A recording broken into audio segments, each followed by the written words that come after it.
Hello, everyone, and welcome to the Shakespeare in Prisons Network reading of Cymbeline by William Shakespeare.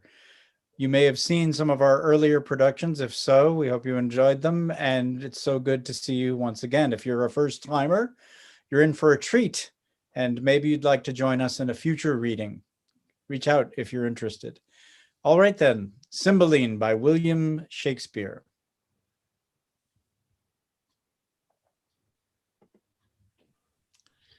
Act 1, Scene 1. Enter two gentlemen. You do not meet a man but frowns. Our bloods no more obey the heavens than our courtiers still seem as does the king's. But what's the matter? His daughter and the heir of kingdom, who he's purposed to his wife's sole son, a widow that late he married, hath referred herself unto a poor but worthy gentleman. She's wedded, her husband banished, she imprisoned, all is outward sorrow, though I think the king be touched at very heart. None but the king? He that hath lost her too. So is the queen that most desired the match, but not a courtier, though they wear their faces to the bent of the king's looks, have a heart that is not glad at the thing they scowl at. And why so?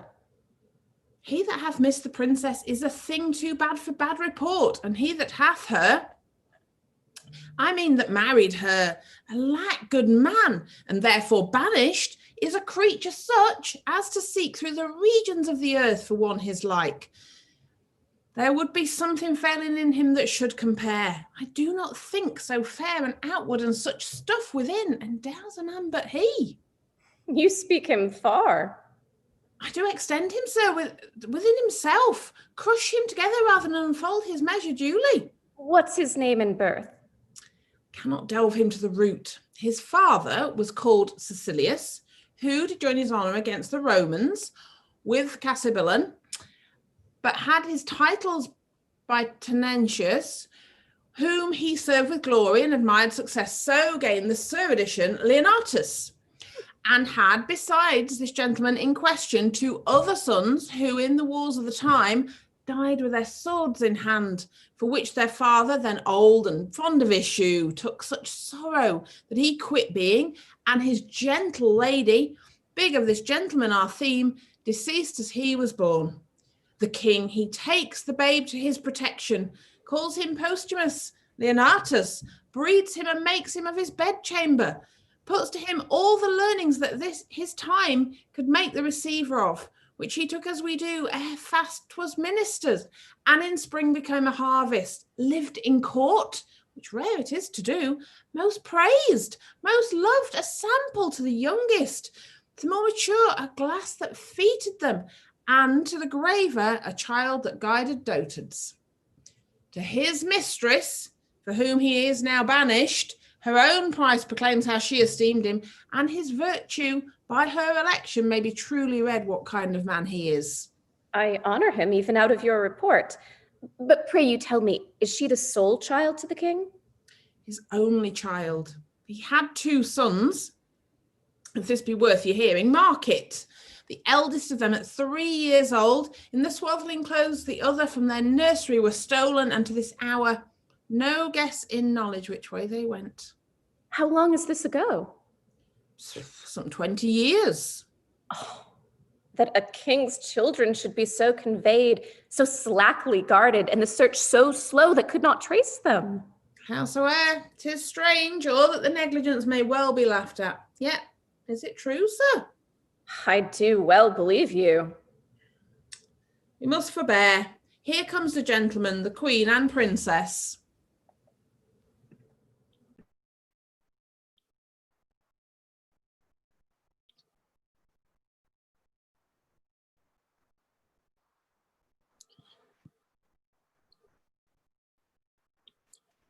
Enter the Queen, Posthumus and Imogen.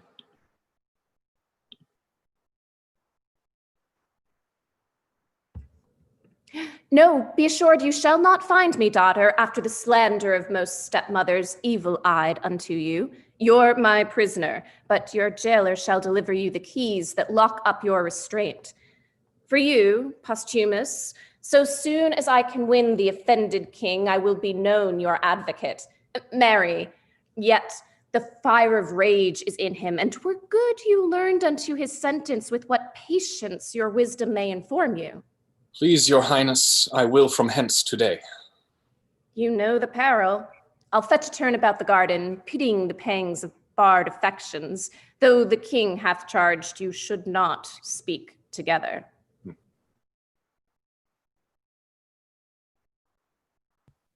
O dissembling courtesy, how fine this tyrant can tickle where she wounds. My dearest husband, I something fear my father's wrath, but nothing. Always reserve my holy duty, what his rage can do on me. You must be gone, and I shall here abide the hourly shot of angry eyes, not comforted to live, but that there is this jewel in the world that I may see again. My queen, my mistress. O lady, weep no more, lest I give cause to be suspected of more tenderness than doth become a man. I will remain the loyalst husband that did e'er play troth. My residence in Rome at one Philario's, who to my father was a friend, to me known but by letter, thither write, my queen, and with mine eyes I'll drink the words you send, though ink be made of gall. Be brief, I pray you. If the king come, I shall incur I know not how much of his displeasure. Yet I'll move him to walk this way. I never do him wrong, but he does buy my injuries to be friends, pays dear for my offenses. Should we be taking leave as long a term as yet we have to live, the loathness to depart would grow. Adieu. Nay, stay a little. Were you but riding forth to air yourself, such parting were too petty. Look here, love, this diamond was my mother's. Take it, heart, but keep it till you woo another wife when Imogen is dead. Oh, how another? You gentle gods, give me but this I have, and sear up my embracements from a next with bonds of death. Remain thou here, while sense can keep it on. And sweetest, fairest, as I my poor self did exchange for you to your so infinite loss, so in our trifles I still win of you. For my sake, wear this. It is a manacle of love. I'll place it upon this fairest prisoner. Oh, the gods, when shall we see again? Alack, the king. Thou basest thing, avoid hence from my sight. If after this command thou fraught the court with thy unworthiness, thou diest. Away, thou art poison to my blood. The gods protect you and bless the good remainders of the court. I am gone. There cannot be a pinch in death more sharp than this. Oh, disloyal thing, that shouldst repair my youth, thou heapst a year's age on me. I beseech you, sir, harm not yourself with your vexation. I am senseless of your wrath. A touch more rare subdues all pangs, all fears. Past grace, obedience, Past hope and in despair, that way past grace. that mightst have had the sole son of my queen. Oh, blessed that I might not. I chose an eagle and did avoid a puttock. Thou tookst a beggar, wouldst have made my throne a seat for baseness. No, I rather added a luster to it. Oh, thou vile one! Sir, it is your fault that I have loved Posthumus. You bred him as my playfellow, and he is a man worth any woman, overbuys me almost the sum he pays. What, art thou mad? Almost, sir. Heaven restore me, would I were Aenea's daughter and my Leonatus, our neighbor shepherd's son. Thou foolish thing. They were again together. You have done not after our command. Away with her and pen her up. Beseech your patience, peace. Dear lady, daughter, peace. Sweet sovereign, leave us to ourselves and make yourself some comfort out of your best advice. Nay, let her languish a drop of blood a day, and being aged die of this folly. Fie, you must give way. Here is your servant. How now, sir? What news? My lord, your son drew on my master. Ha! No harm, I trust, is done. There might have been, but that my master rather played than fought and had no help of anger. They were parted by gentlemen at hand. I'm very glad on't. Your son's my father's friend. He takes his part to draw upon in exile. Oh, brave sir, I would they were in Afric both together, myself by with a needle that I might prick the goer back. Why came you from your master? On his command, he would not suffer me to bring him to the haven, left those notes of what commands I should be subject to when it pleased you to employ me. This have been your faithful servant. I dare lay mine honour he will remain so. I humbly thank your highness. Pray, walk a while. About some half-hour hence, pray you speak with me. You shall at least go see my lord aboard. For this time leave me. Scene 2. Enter Cloten and 2 lords. Sir, I would advise you to shift a shirt. The violence of action hath made you reek as a sacrifice. Where air comes out, air comes in. There's none abroad so wholesome as that you vent. If my shirt were bloody, then to shift it. Have I hurt him? No, faith, not so much as his patience. Oh, hurt him? His body's a passable carcass if he be not hurt. It is a thoroughfare for steel if it be not hurt. His steel was in debt, it went on the backside of the town. Now, the villain would not stand me. No, but he fled forward still toward your face. Stand you! You have land enough of your own, but he added to your having, gave you some ground, as many inches as you have oceans. Ha! Puppies. I would they'd not come between us. So would I, till you had measured how long a fool you were upon the ground. And that she should love this fellow and refuse me. If it be a sin to make a true election, she is damned. Sir, as I told you always, her beauty and her brain go not together. She's a good sign, but I have seen small reflection of her wit. She shines not upon fools, lest the reflection should hurt her. Come, I'll to my chamber. Would there'd been some hurt done. I wish not so, unless it had been the fall of an ass, which is no great hurt. You'll go with us? I'll attend your lordship. Nay, come, let's still go together. Well, my lord. Scene 3. Enter Imogen and Pisanio. I would thou grewest unto the shores the haven, and questions every sail. If he should write, and I not have it, 'twere a paper lost, as offered mercy is. What was the last that he spake to thee? It was his queen, Then waved his handkerchief. and kissed it, madam. Senseless linen, happier therein than I. And that was all. No, madam. For so long as he could make me with this eye or ear distinguish him from others, he did keep the deck, with glove or hat or handkerchief still waving as the fits and stirs of his mind could best express how slow his soul sailed on, how swift his ship. Thou shouldst have made him as little as a crow, or less, ere left to after eye him. Madam, so I did. I would have broke mine eye strings, cracked them, but to look upon him till the diminution of space had pointed him sharp as my needle. Nay, followed him till he had melted from the smallness of a gnat to air, and then have turned mine eye and wept. But good Pisanio, when shall we hear from him? Be assured, madam, with his next vantage. I did not take my leave of him, but had most pretty things to say.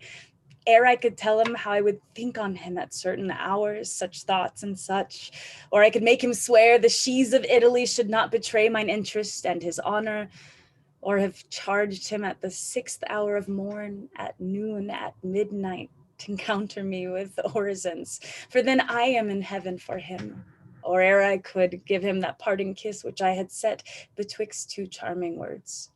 Comes in my father, and like the tyrannous breathing of the north, shakes all our buds from growing.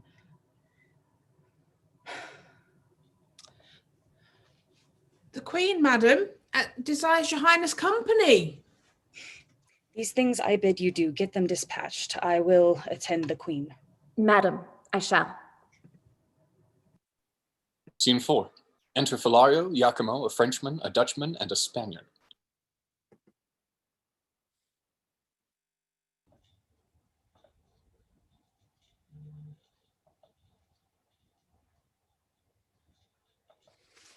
Believe it, sir, I have seen him in Britain. He was then of a crescent note, expected to prove so worthy as since he hath been allowed the name of, but I could then have looked on him without the help of admiration, though the catalogue of his endowments had been tabled by his side, and I to peruse him by items. You speak of him when he was less furnished than now he is, with that which makes him both without and within. Ah, I have seen him in France. He had very many there who could behold the sun as firm eyes as he. The matter of marrying his king's daughter, wherein he must be weighed rather by her value than his own, words him, I doubt not, a great deal from the matter. And then his banishment. Aye, and the approbation of those that weep this lamentable divorce under her colours are wonderfully to extend him, but be it but to fortify her judgment, which else an easy battery might lay flat for taking a beggar without less quality. But how comes it he is to sojourn with you? How creeps acquaintance? His father and I were soldiers together, to whom I have been often bound for no less than my life. Ah, here comes the Briton. Let him be so entertained amongst you as suits with gentlemen of your knowing, to a stranger of his quality. I beseech you all, be better known to this gentleman, whom I commend to you as a noble friend of mine. How worthy he is, I will leave to appear hereafter, rather than story him in his own learning. Sir, we have known together in Orleans. Since when I have been debtor to you for courtesies which I will be ever to pay, and yet pay still. Sir, you rate my poor kindness. I was glad I did atone my countryman and you. It had been pity you should have been put together with so mortal a purpose as then each bore, by importance of so slight and trivial a nature. Well, by your pardon, sir, I was then a young traveller, rather shunned to go even with what I heard, than in my every action to be guided by others' experiences. But upon my mended judgment, if I offend not to say it is mended, my quarrel was not altogether slight. Faith, yes, to be put to the arbitrament of swords, and by such two that would by all likelihood have confounded one the other, or have fallen both. Can we, with manners, ask what was the difference? Safely, I think. 'Twas a contention in public, which may, without contradiction, suffer the report. It was much like an argument that fell out last night, where each of us fell in praise of our country mistresses, this gentleman at that time vouching, and upon warrant of bloody affirmation, his to be more fair, virtuous, wise, chaste, constant, qualified, and less attemptable than any the rarest of our ladies in France. Oh, well, that lady is not now living. Oh, this gentleman's opinion by this worn out. Well, she holds her virtue still, and I my mind. You must not so far prefer her for ours of Italy. Being so far provoked as I was in France, I would abate her nothing, though I profess myself her adorer, not her friend. As fair and as good, a kind of hand-in-hand comparison, had been something too fair and too good for any lady in Britain. If she went before others, I have seen, as that diamond of yours outlusters many I have beheld, I could not but believe she excelled many. But I have not seen the most precious diamond that is, nor you, the lady. I praised her as I rated her. So do I my stone. What do you esteem it at? More than the world enjoys. Either your unparagoned mistress is dead, or she's outprized by a trifle. You are mistaken.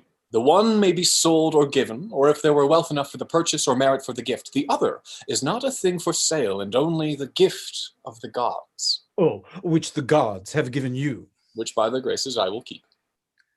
You may wear her in title yours, but you know, strange fowl light upon neighboring ponds.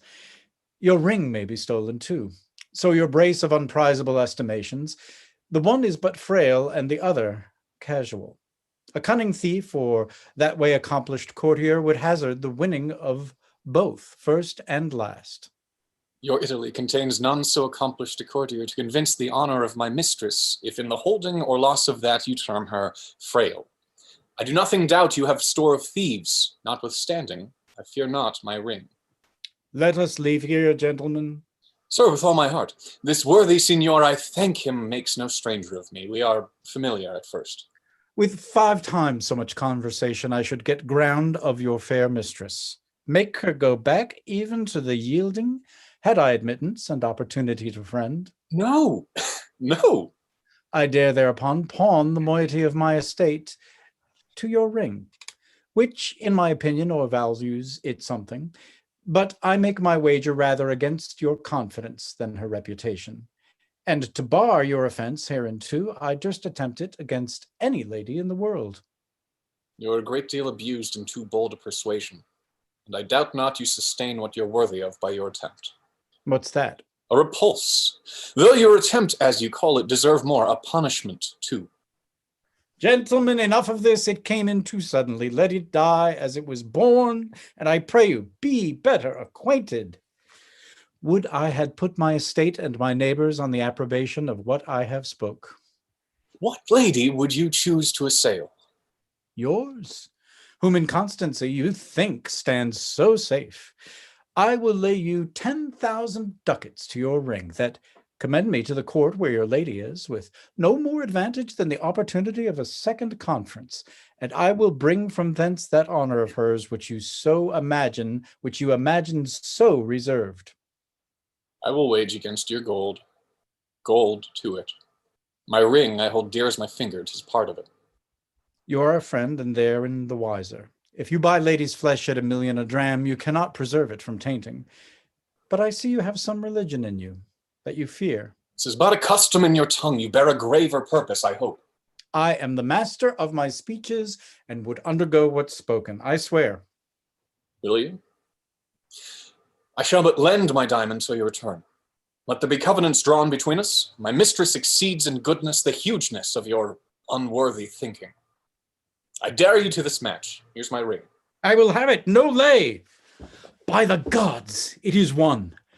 If I bring you no sufficient testimony that I have enjoyed the dearest bodily part of your mistress, my 10,000 ducats are yours. So is your diamond too. If I come off and leave her in such honor as you have trust in, she your jewel, and this your jewel, and my gold are yours, provided I have your commendation for my more free entertainment. I embrace these conditions. Let us have articles betwixt us. Only thus far you shall answer. If you make your voyage upon her, and give me directly to understand you have prevailed, I am no further your enemy. She is not worth our debate. If she remain unseduced, you, not making it appear otherwise, for your ill opinion and the assault you have made to her chastity, you shall answer me with your sword. Your hand. A covenant. We will have these things set down by lawful counsel, and straightway for Britain, lest the bargain should catch cold and starve. I will fetch my gold and have our 2 wagers recorded. Agreed. Will this hold? Thank you. Signor Giacomo will not from it. Pray, let us follow him. Scene 5. Enter Queen, ladies, and Cornelius. Well, as yet the dew's on the ground. Gather those flowers. Make haste. Who has the note of them? Aye, madam. Oh, dispatch. Now, Master Doctor, have you brought those drugs? Yes, I'm coming. One moment. Pleaseth your highness, I. Here they are, madam. But I beseech your grace, without offense, my conscience bids me ask, wherefore you have commanded of me these most poisonous compounds, which are the movers of a languishing death, but though slow, deadly. I wonder, Doctor. Thou ask'st me such a question. Have I not been thy pupil long?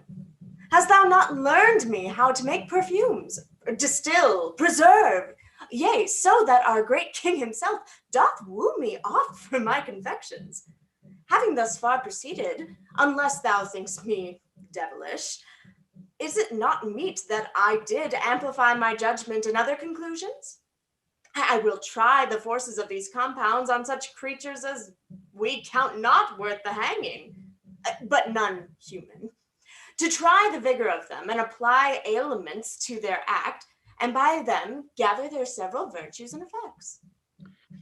Your highness shall from this practice but make hard your heart. Besides, the seeing these effects will be both noisome and infectious. Oh, content thee. Ah, here comes a flattering rascal. Upon him will I first work. He's for the master and enemy to my son.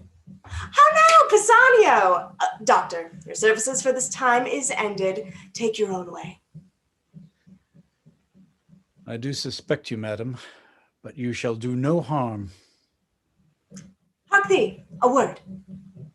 I do not like her. She doth think she has strange lingering poisons. I do know her spirit, and will not trust one of her malice with a drug of such damned nature. Those she has will stupefy and dull the sense a while, which first perchance she'll prove on cats and dogs, then afterward up higher. But there is no danger in what show of death it makes, more than the locking up the spirits a time, to be more fresh, reviving. She is fooled with the most false effect, and I, the truer, so to be false with her. No further service, doctor, until I send for thee. I humbly take my leave. Weep she still, say'st thou? Or dost thou think in time she will not quench and let instructions enter where folly now possesses? Do thou work. When thou shalt bring me word she loves my son, I'll tell thee on the instant thou art then as great as thy master. Greater, for his fortunes all lie speechless, and his name is at last gasp. Return he cannot, not continue where he is. To shift his being is to exchange one misery with another, and every day that comes to decay a day's work in him. What shalt thou expect? To be depender on the thing, but leans, who cannot be new built, nor has no friends, so much as but to prop him. She drops the box and Pisanio picks it up. Thou takes up, thou knowest not what, but take it for thy labor. It is a thing I made which hath the king 5 times redeemed from death. I do not know what is more cordial. Nay, I say prithee, take it. It is an earnest of a farther good than I mean to tell thee. Tell thy mistress how the case stands with her. Do it as from thyself. Think of what a chance thou changest on, but think thou hast thy mistress still. To boot my son, who shall take notice of thee? I'll move the king to any shape of thy preferment, such as thou wilt desire. And then myself, I chiefly that set thee on this desert, am bound to load thy merit richly. Call my women, think on my words. A sly and constant knave, not to be shaked, the agent for his master, and the remembrance of her to hold the headfast of her lord.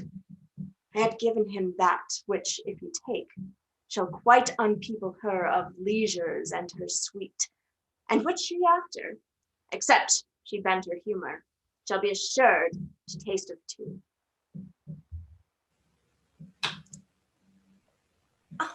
So, well done, well done. The violets, cowslips, and the primroses bear to my closet. Fare thee well, Pisanio.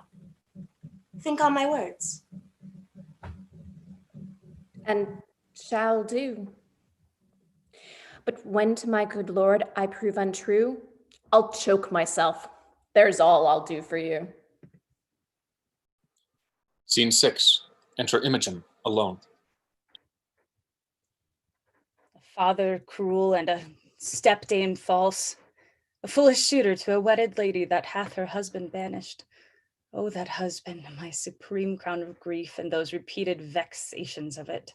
Had I been thief stolen as my 2 brothers, happy, but most miserable is the desire that's glorious. Blessed be those, how mean soe'er, that have their honest wills, which seasons comfort. Who may this be? Fie! Madam, a noble gentleman of Rome comes from my lord with letters. Change you, madam. The worthy Leonatus is in safety and greets your highness dearly. He gives her a letter. Thanks, good sir, you're kindly welcome.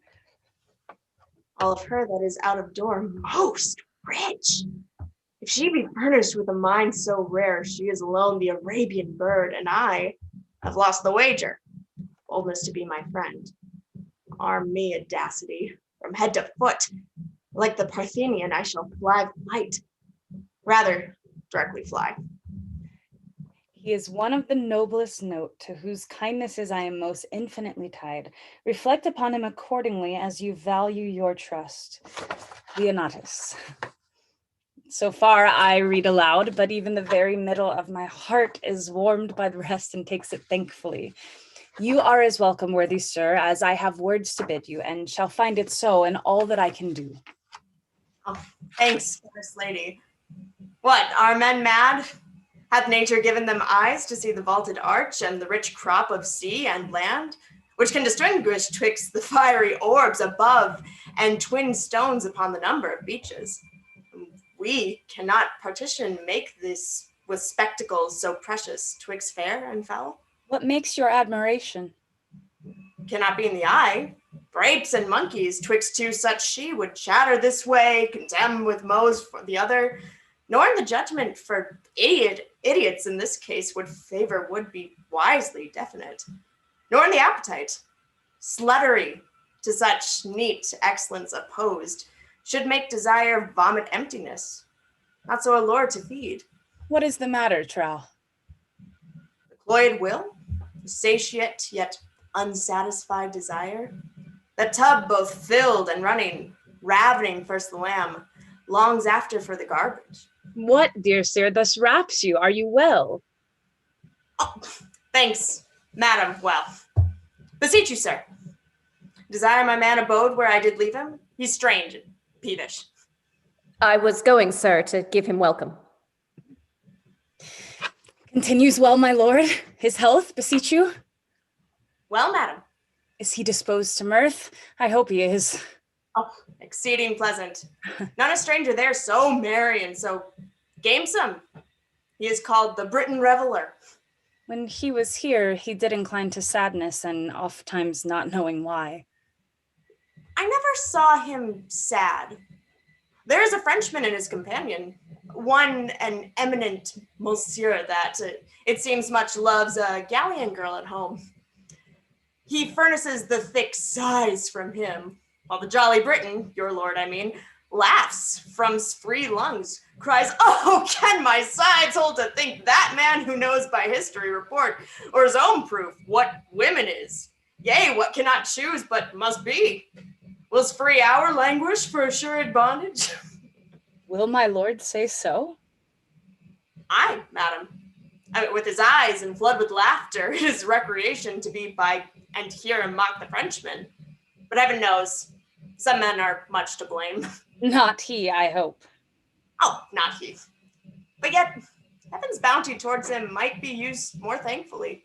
In him 'tis much in you, which I count his beyond all talents, whilst I am bound to wonder. I am bound to pity, too. What do you pity, sir? Two creatures, heartily.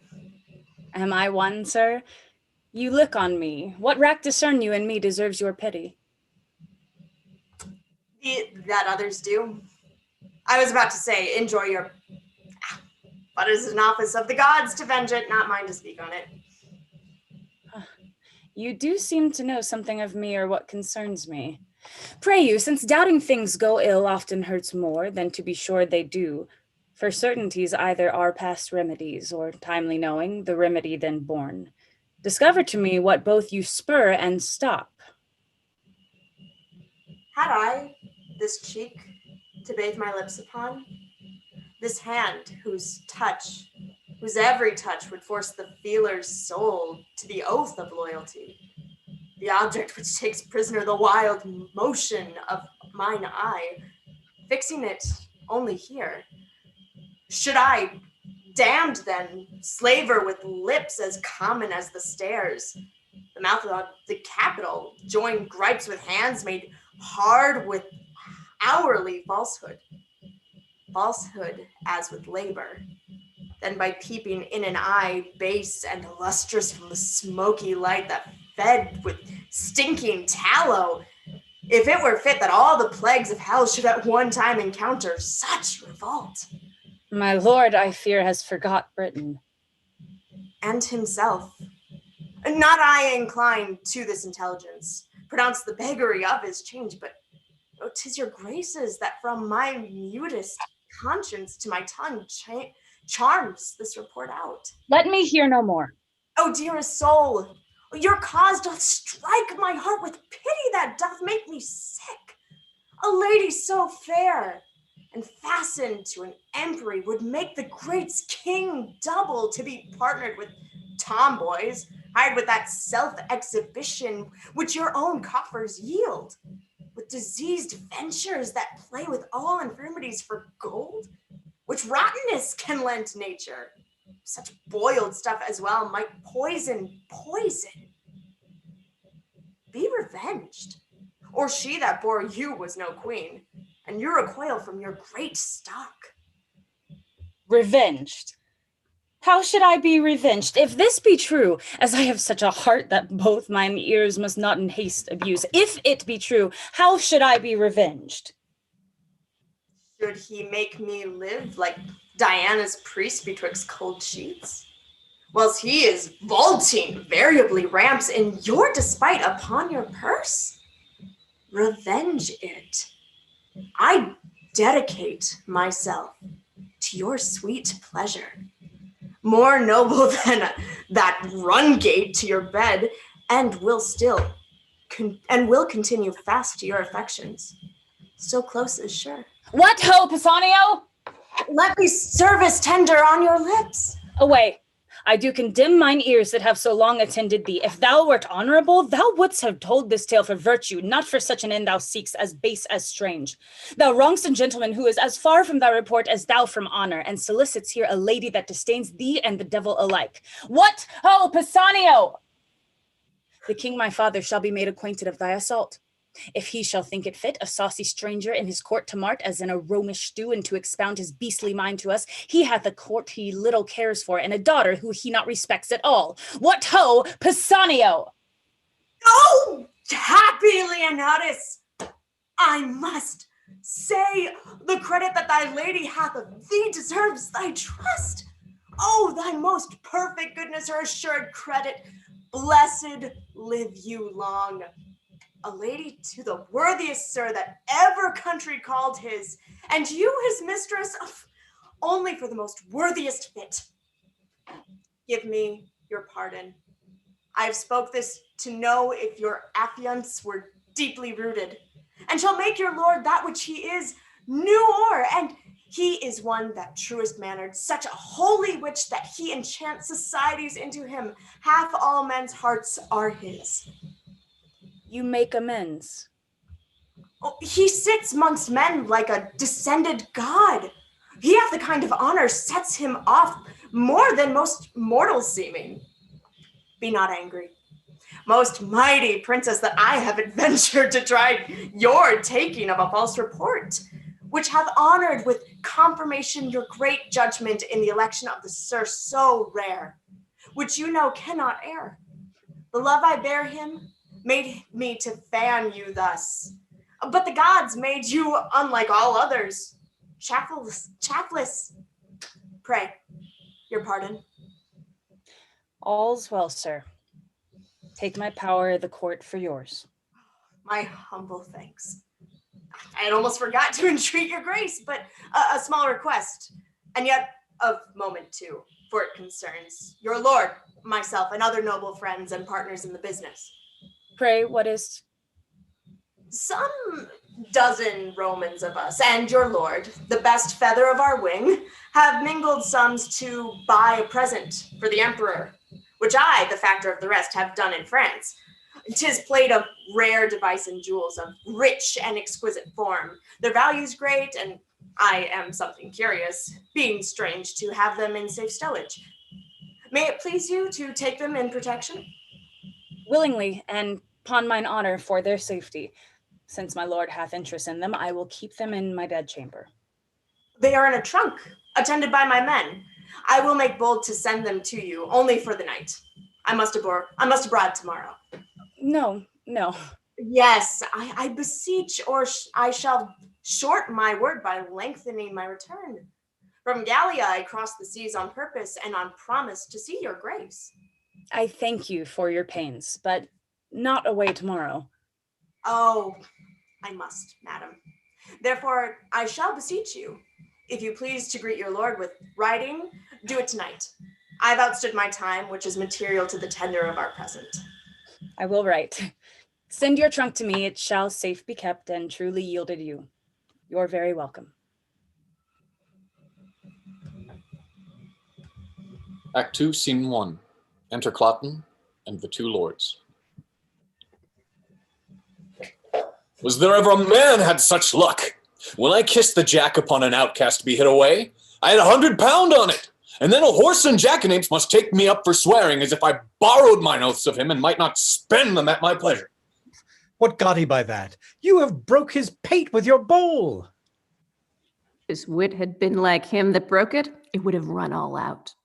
When a gentleman is disposed to swear, it is not for any standers by to curtail his oaths, huh?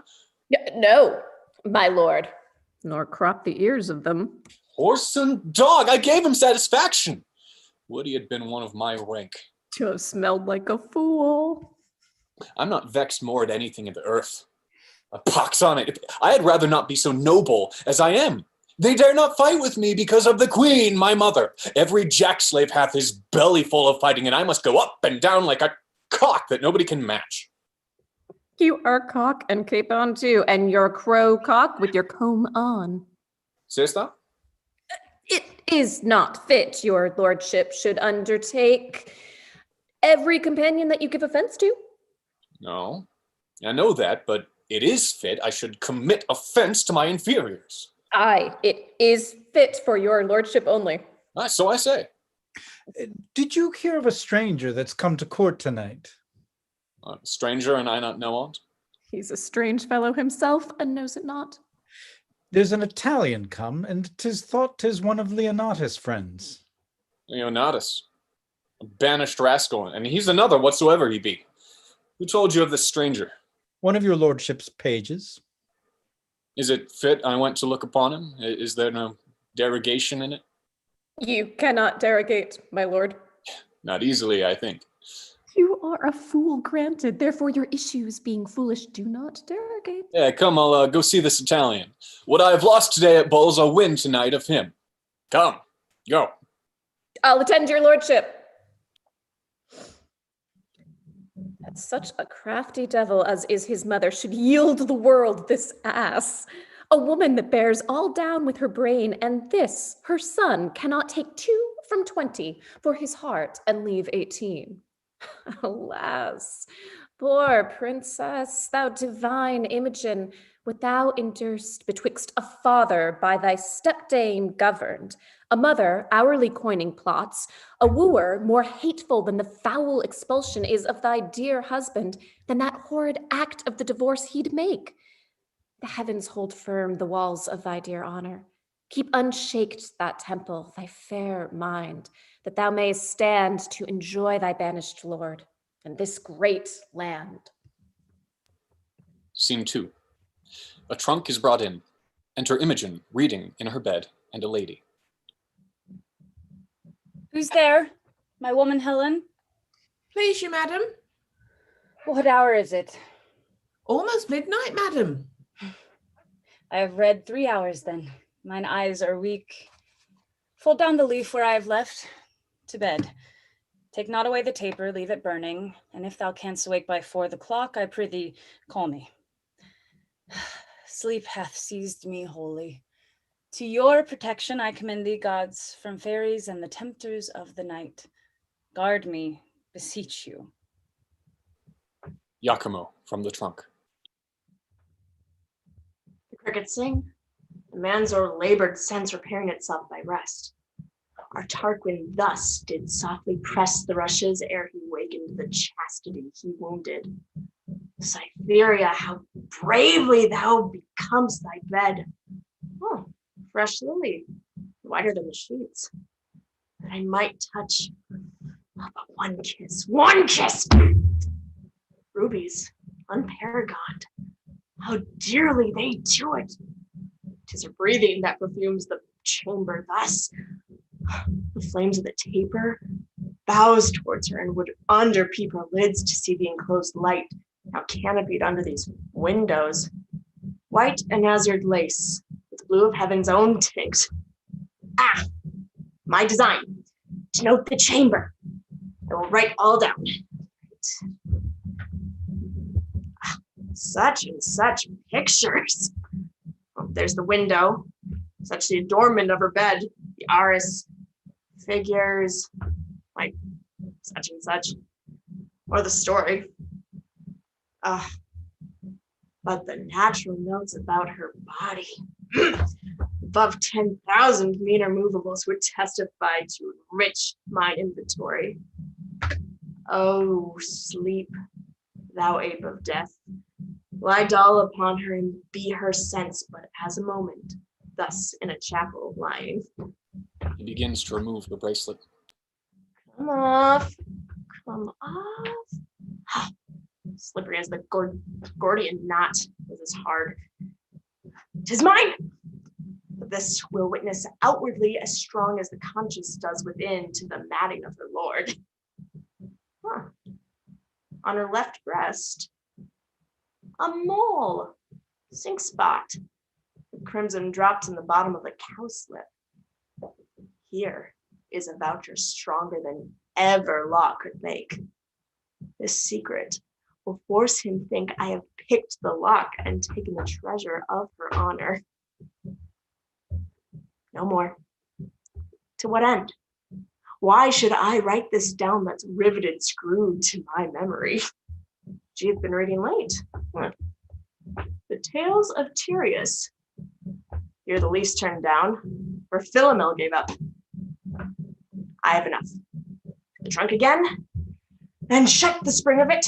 Swift, swift, you dragons of the night, that dawning may bear the raven's eye. My lodging fear, though this a heavenly angel, hell is here. Clock strikes. 1, 2, 3. Time. He exits into the trunk. The trunk and bed are removed. Scene 3. Enter Cloten and lords. Your lordship is the most patient man in loss, the most coldest that ever turned up ace. And would make any man cold to lose. But not every man patient after the noble temper of your lordship.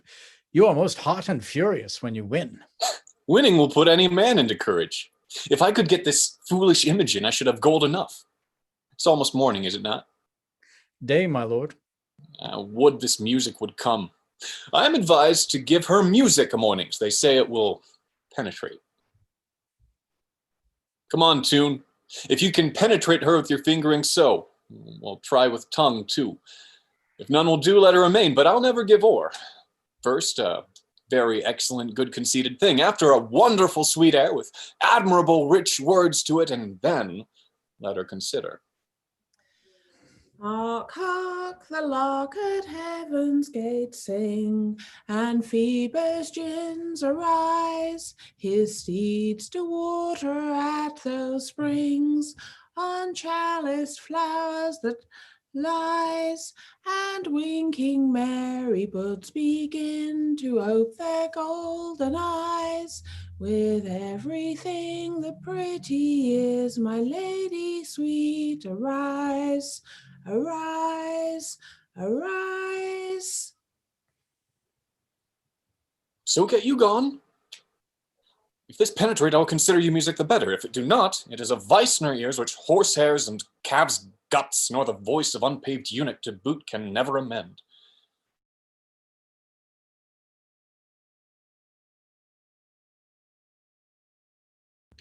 Here comes the king. I'm glad I was up so late. Well, that's the reason I was up so early. He cannot choose but take this service I have done fatherly. Good morrow to your majesty and to my gracious mother. Attend you here the door of our stern daughter. Will she not forth? I've assailed her with musics, but she vouchsafes no notice. The exile of her minion is too new. She hath not yet forgot him. Some more time must wear the print of his remembrance on't, and then she's yours. You are most bound to the king, who lets go by no vantages that may prefer you to his daughter. Frame yourself to orderly solicits and be friended with aptness of the season. Make denials increase your services. So it seems as if you were inspired to do those duties which you tender to her, that you in all obey her. Save when command to your dismission tends, and therein you are senseless. Senseless. Not so.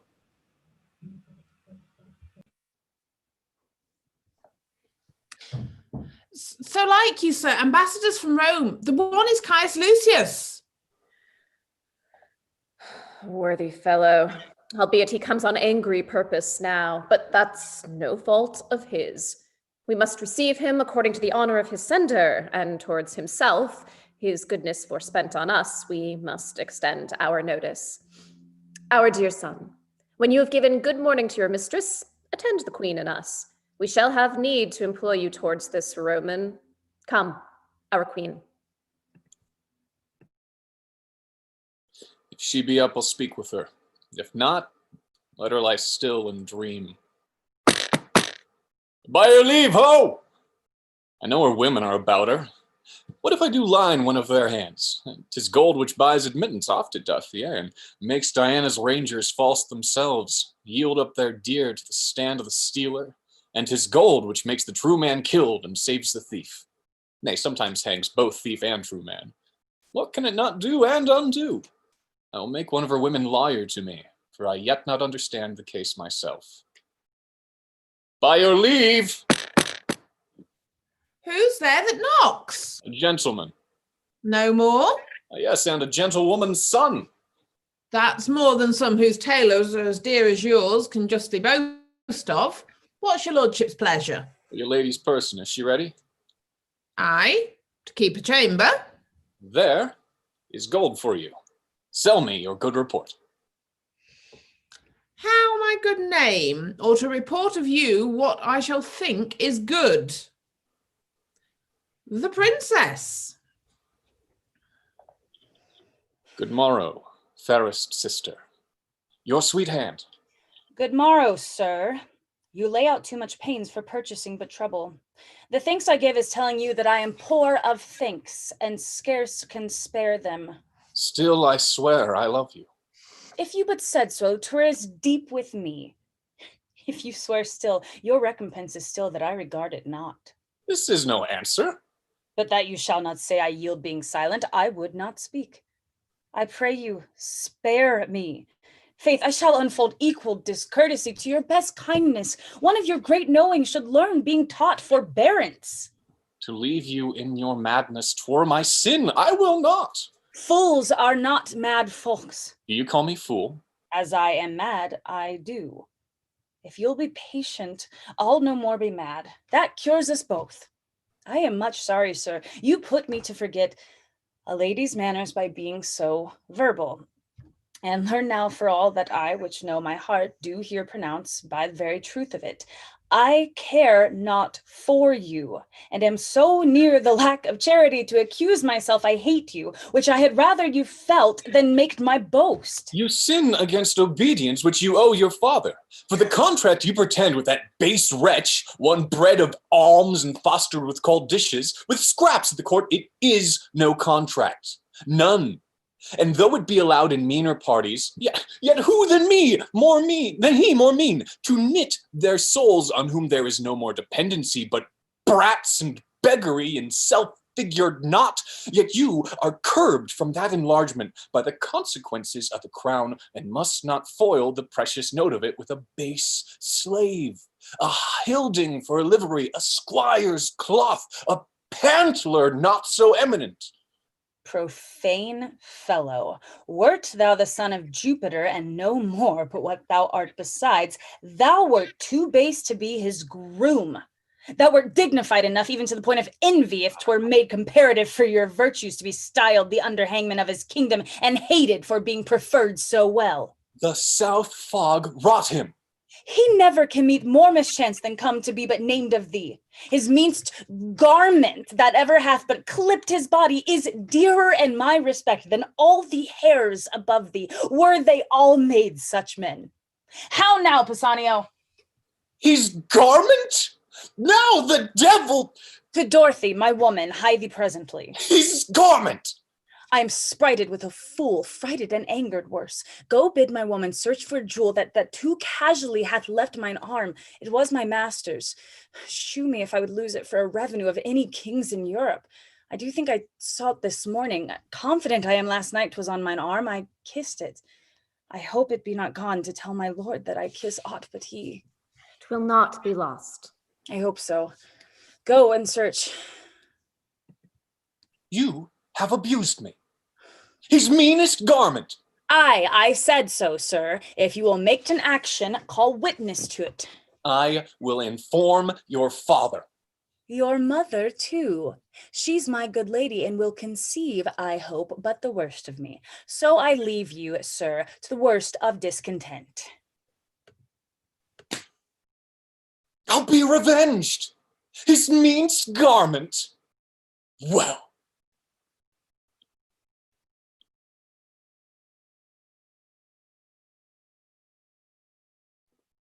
Scene 4. Enter Posthumus and Philario.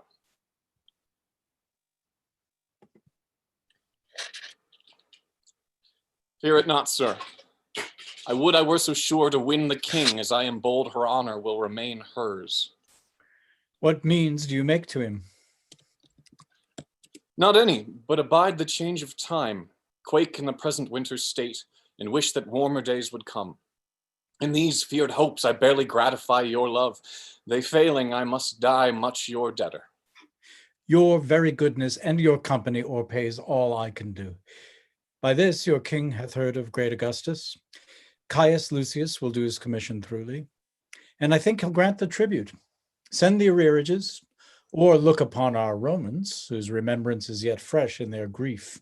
I do believe, statist though I am none, nor like to be, that this will prove a war.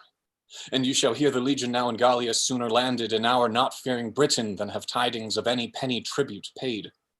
Our countrymen are men more ordered than when Julius Caesar smiled at their lack of skill, but found their courage worthy his frowning at. Their discipline, now winged with their courages, will make known to their approvers they are people such that mend upon the world. See, Iachimo. The swiftest hearts have posted you by land, and winds of all the corners kissed your sails to make your vessel nimble. Welcome, sir. I hope the briefness of your answer made the speediness of your return. Your lady is one of the fairest I've ever looked on. And therewithal the best, or let her beauty look thorough a casement to allure false hearts and be false with them. Here are letters for you. Oh, their tenor good, I trust. Oh, 'tis very like. Was Caius Lucius in the Britain court when you were there? He was expected then, but not approached. All is well yet. Sparkles this stone as it was wont, or is not too dull for your good wearing? I've lost it. I should have lost the worth of it in gold. I'll make a journey twice as far to enjoy a second night of such sweet shortness, which was mine in Britain, for the ring is one. The stone's too hard to come by. Not a whit, your lady being so easy. Make not, sir, your loss your sport. I hope you know that we must not continue friends. Oh, good sir, we must if you keep your covenant. Had I not brought the knowledge of your mistress home, I grant we were to question farther. But I now profess myself the winner of her honor, together with your ring, and not the wronger of her or you, having proceeded but by both your wills. If you can make it apparent that you have tasted her in bed, my hand and ring is yours. If not, the foul opinion you had of her pure honor gains or loses your sword or mine, or masterless leave both to who shall find them. Oh, sir, my circumstances being so near the truth as I will make of them, must first induce you to believe, whose strength I will continue with oath, which I doubt not you'll give me leave to spare when you shall find you need it not. Proceed. First, her bedchamber, which I confess I slept not, but profess had that was well worth watching. It was hanged with tapestry of silk and silver. Oh, the story of proud Cleopatra when she met her Roman, and Cygnus swelled above the banks, or for the press of boats or pride. A piece of work so bravely done, so rich that it did strive in workmanship and value, which I wondered could be so rarely and exactly wrought, since the truth of life was on it. And This is true, and this you might have heard of here by me, or by some other. more particulars must justify my knowledge. So they must, or you do your honor injury. The chimney is south the chamber, and the chimney piece chaste Diana bathing. Never saw I figures so likely to report themselves. The cutter was as another nature, dumb, outwent her, motion and breath left our. This is a thing which you might from relation likewise reap, being as it is much spoke of.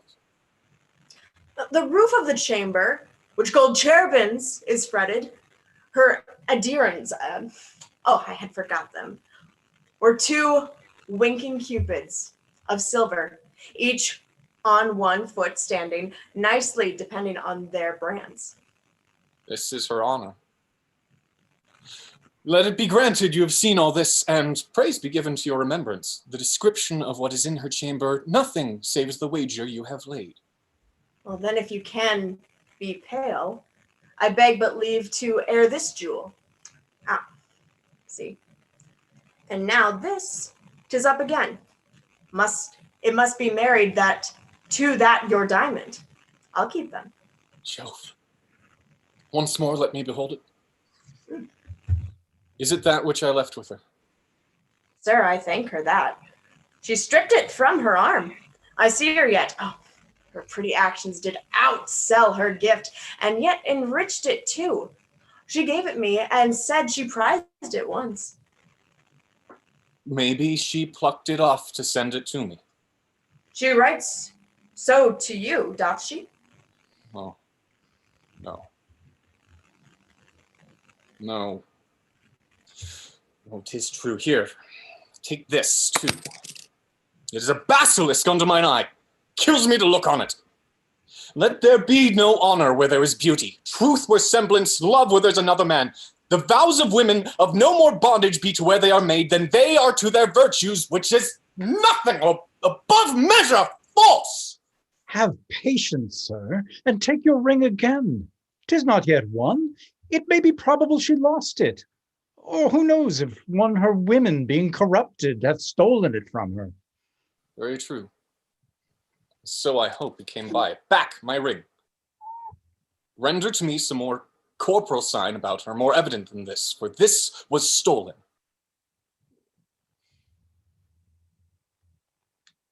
By Jupiter, I had it from her arm. Hark you, he swears. By Jupiter, he swears. 'Tis true. Nay, keep the ring, 'tis true. I'm sure she would not lose it. Her attendants are all sworn and honorable. They induced to steal it, and by a stranger, no, he hath enjoyed her. The cognizance of her incontinency is this: she hath bought the name of whore thus dearly. There, take thy hire, and all the fiends of hell divide themselves between you. Sir, be patient. This is not strong enough to be believed of one persuaded well of. Never talk on it. She hath been colted by him.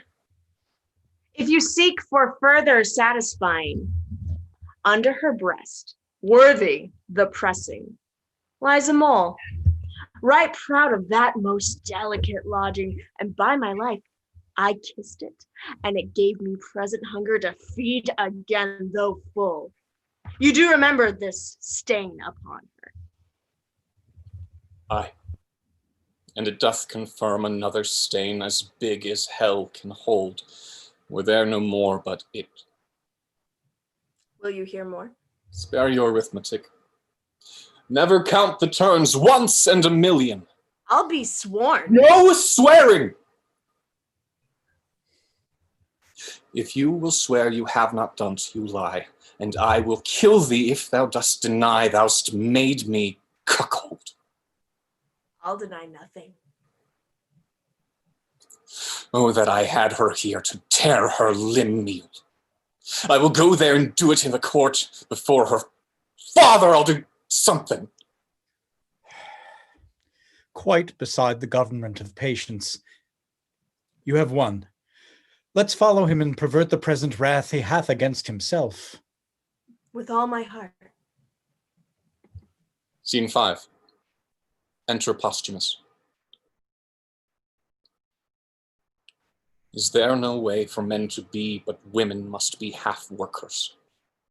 We are all bastards, and that most venerable man which I did call my father was I know not where when I was stamped. Some coiner with his tools made me a counterfeit, yet my mother seemed the Diane of that time. So doth my wife, the nonpareil of this. Oh, vengeance!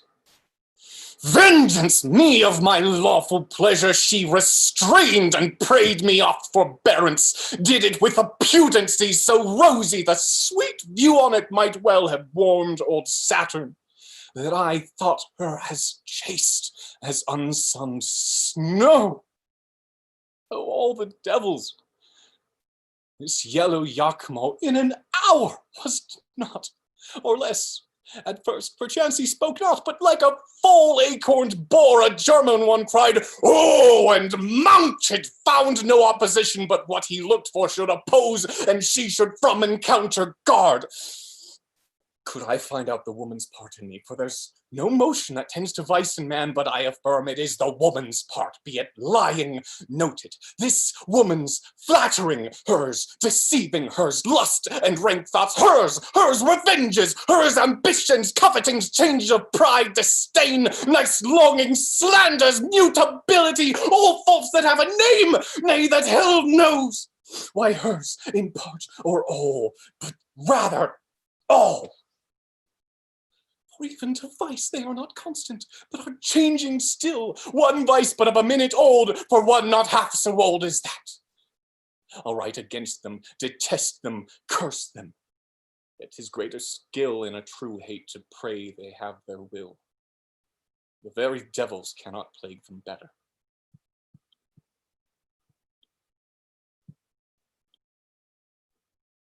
Act 3, Scene 1. Enter in state Cymbeline, Queen, Cloten, and lords at one door, and at another Caius Lucius and attendants. Now, say, what would Augustus Caesar with us? When Julius Caesar, whose remembrance yet lives in men's eyes and will to ears and tongues be theme and hearing ever, was in this Britain and conquered it, Cassibelan, thine uncle, famous in Caesar's praises, no whit less than in his feats deserving it, for him and his succession, granted Rome a tribute, yearly £3,000, which by thee lately is left untendered. And to kill the marvel shall be so ever. There'll be many Caesars, there's such another Julius. Britain's a world by itself, and we will nothing pay for wearing our own roses. The opportunity which then they had to take from's to resume we have again. Remember, sir, my liege, the kings, your ancestors, together with the nature of bravery of your isle, which stands as Neptune's park, ribbed and paled in with rocks unscalable, and roaming waters with sand that will not bear your enemies' boats, but suck them up to the topmast. A kind of conquest Caesar made here, but made not here his brag of came and saw and overcame. With shame, the first that ever touched him. He was carried from off our coast, twice beaten, and his shipping, poor ignorant baubles, and our terrible seas, like eggshells, moved upon their surges, cracked as easily against our rocks. For joy whereof the famed Cassibelan, and who was once at point, giglet fortune, to Master Caesar's sword, made Lude's town with rejoicing, fires bright, and Britons strut with courage. There's no more tribute to be paid. Our kingdom is stronger than it was at that time, and as I said, there is no more such Caesars. Other of them may have crooked noses, but oh, such straight arms, none. Son, let your mother end. We have yet many among us can grip as hard as Cassibelan. I do not say I am one, but I have a hand. Why tribute? Why should we pay tribute? If Caesar can hide the sun from us with a blanket or put the moon in his pocket, we will pay him tribute for light. Else, sir, no more tribute. Pray you now. You must know, till the injurious Roman did extort this tribute from us, we were free. Caesar's ambition, which swelled so much that it did almost stretch the sides of the world against all color here, did put the yoke uponst, which to shake off becomes a warlike people whom we reckon ourselves to be. We do say, then, to Caesar, our ancestor was that Molmutius, which ordained our laws, whose use the sword of Caesar hath too much mangled, whose repair and franchise shall, by the power we hold, be our good deed, though Rome be therefore angry. Molmutius made our laws, who was the first of Britain which did put his brows within a golden crown and called himself a king. I am sorry, Cymbeline, that I am to pronounce Augustus Caesar, Caesar that hath more kings his servants than thy domestic officers, thine enemy. Receive it from me then. War and confusion in Caesar's name pronounce I against thee. Look for fury not to be resisted. Thus defied, I thank thee for myself. Thou art welcome, Caius. Thy Caesar knighted me. My youth I spent much under him. Of him I gathered honor, which he to seek of me again perforce behooves me keep at utterance. I am perfect that the Pannonians and Dalmatians for their liberties are now in arms, a precedent which not to read would show the Britons cold. So Caesar shall not find them. Let proof speak. Hey, His Majesty bids you welcome. Make pastime with us a day or two or longer. If you seek us afterwards in other terms, you shall find us in our saltwater girdle. If you beat us out of it, it is yours. If you fall in the adventure, our crows shall fare the better for you, and there's an end. So, sir, I know your master's pleasure, and he mine. All the remain is welcome. Scene 2. Enter Pisanio, reading of a letter.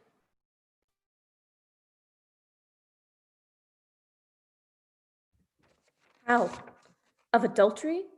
Wherefore write you not what monsters her accuse? Leonatus, O master, what a strange infection has fallen into thy ear. What false Italian, as poisonous tongued as handed, hath prevailed on thy too ready hearing? Disloyal? No, she's punished for her truth and undergoes, more goddess-like than wife-like, such assaults as would take in some virtue. Oh, my master, thy mind to her is now as low as were thy fortunes. How? That I should murder her upon the truth and love and vows which I have made to thy command? I? Her blood? If it be so to do good service, never let me be counted serviceable. How look I, that I should seem to lack humanity so much as this fact comes to? Do it. The letter that I have sent her by her own command shall give thee opportunity. Oh, damned paper, black as the ink that's on thee. Senseless bauble. Art thou a fetiary for this act, and look so virgin-like without? Lo, here she comes. How now, Pisanio?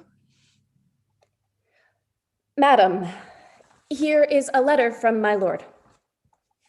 Who, thy lord? That is my lord, Leonatus.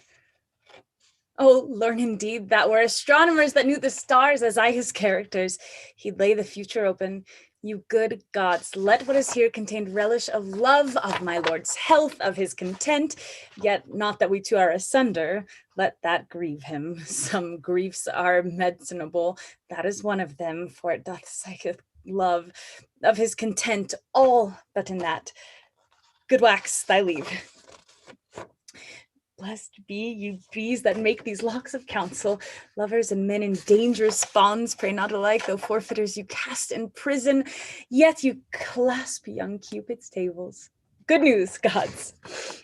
Justice and your father's wrath, should he take me in his dominion, could not be so cruel to me as you, O dearest of creatures, would even renew me with your eyes. Take notice that I am in Cambria at Milford Haven. Let your own love will out of this advise you follow. So he wishes you all happiness that remains loyal to his vow and your increasing in love. Leonatus Posthumus. Oh, for a horse with wings! Here's thou, Pisanio. He is at Milford Haven. Read and tell me how far 'tis thither. If one of mean affairs may plot it in a week, why may not I glide thither in a day? Then, true Pisanio, who longst like me to see thy lord, who longst, oh, let me bait, but not like me, yet longst but in a fainter kind. Oh, not like me, for mine's beyond. Say and speak thick. Love's counselor should fill the bores of hearing to the smothering of the sense. How far it is to this same blessed Milford. And by the way, tell me how Wales was made so happy as to inherit such a haven. But first of all, how may we steal from hence, and for the gap that we shall make in time from our hence going and our return to excuse. But first, how get hence? What should excuse be born or ere begot? We'll talk of that hereafter. Prithee speak, how many score of miles may we well ride twixt hour and hour? 1 score twixt sun and sun, madam's enough for you, and too much too. Why, the one that rode to his execution, man, could never go so slow. I have heard of riding wagers where horses have been nimbler than the sands that run the clock's behalf, but this is foolery. Go, bid my woman feign a sickness, say she'll home to her father, and provide me presently a riding suit, no costlier than would fit a Franklin's huswife. Madam, your best consider. I see before me, man, not here nor what ensues, but have a fog in them that I cannot look through. Away, I prithee, do as I bid thee. There's no more to say. Accessible is none but Milford way. Scene 3. Enter as from a cave Belarius, Guiderius, and Arviragus as Morgan, Polydor, and Cadwal. A goodly day not to keep house with such whose roof's as low as ours. Stoop, boys.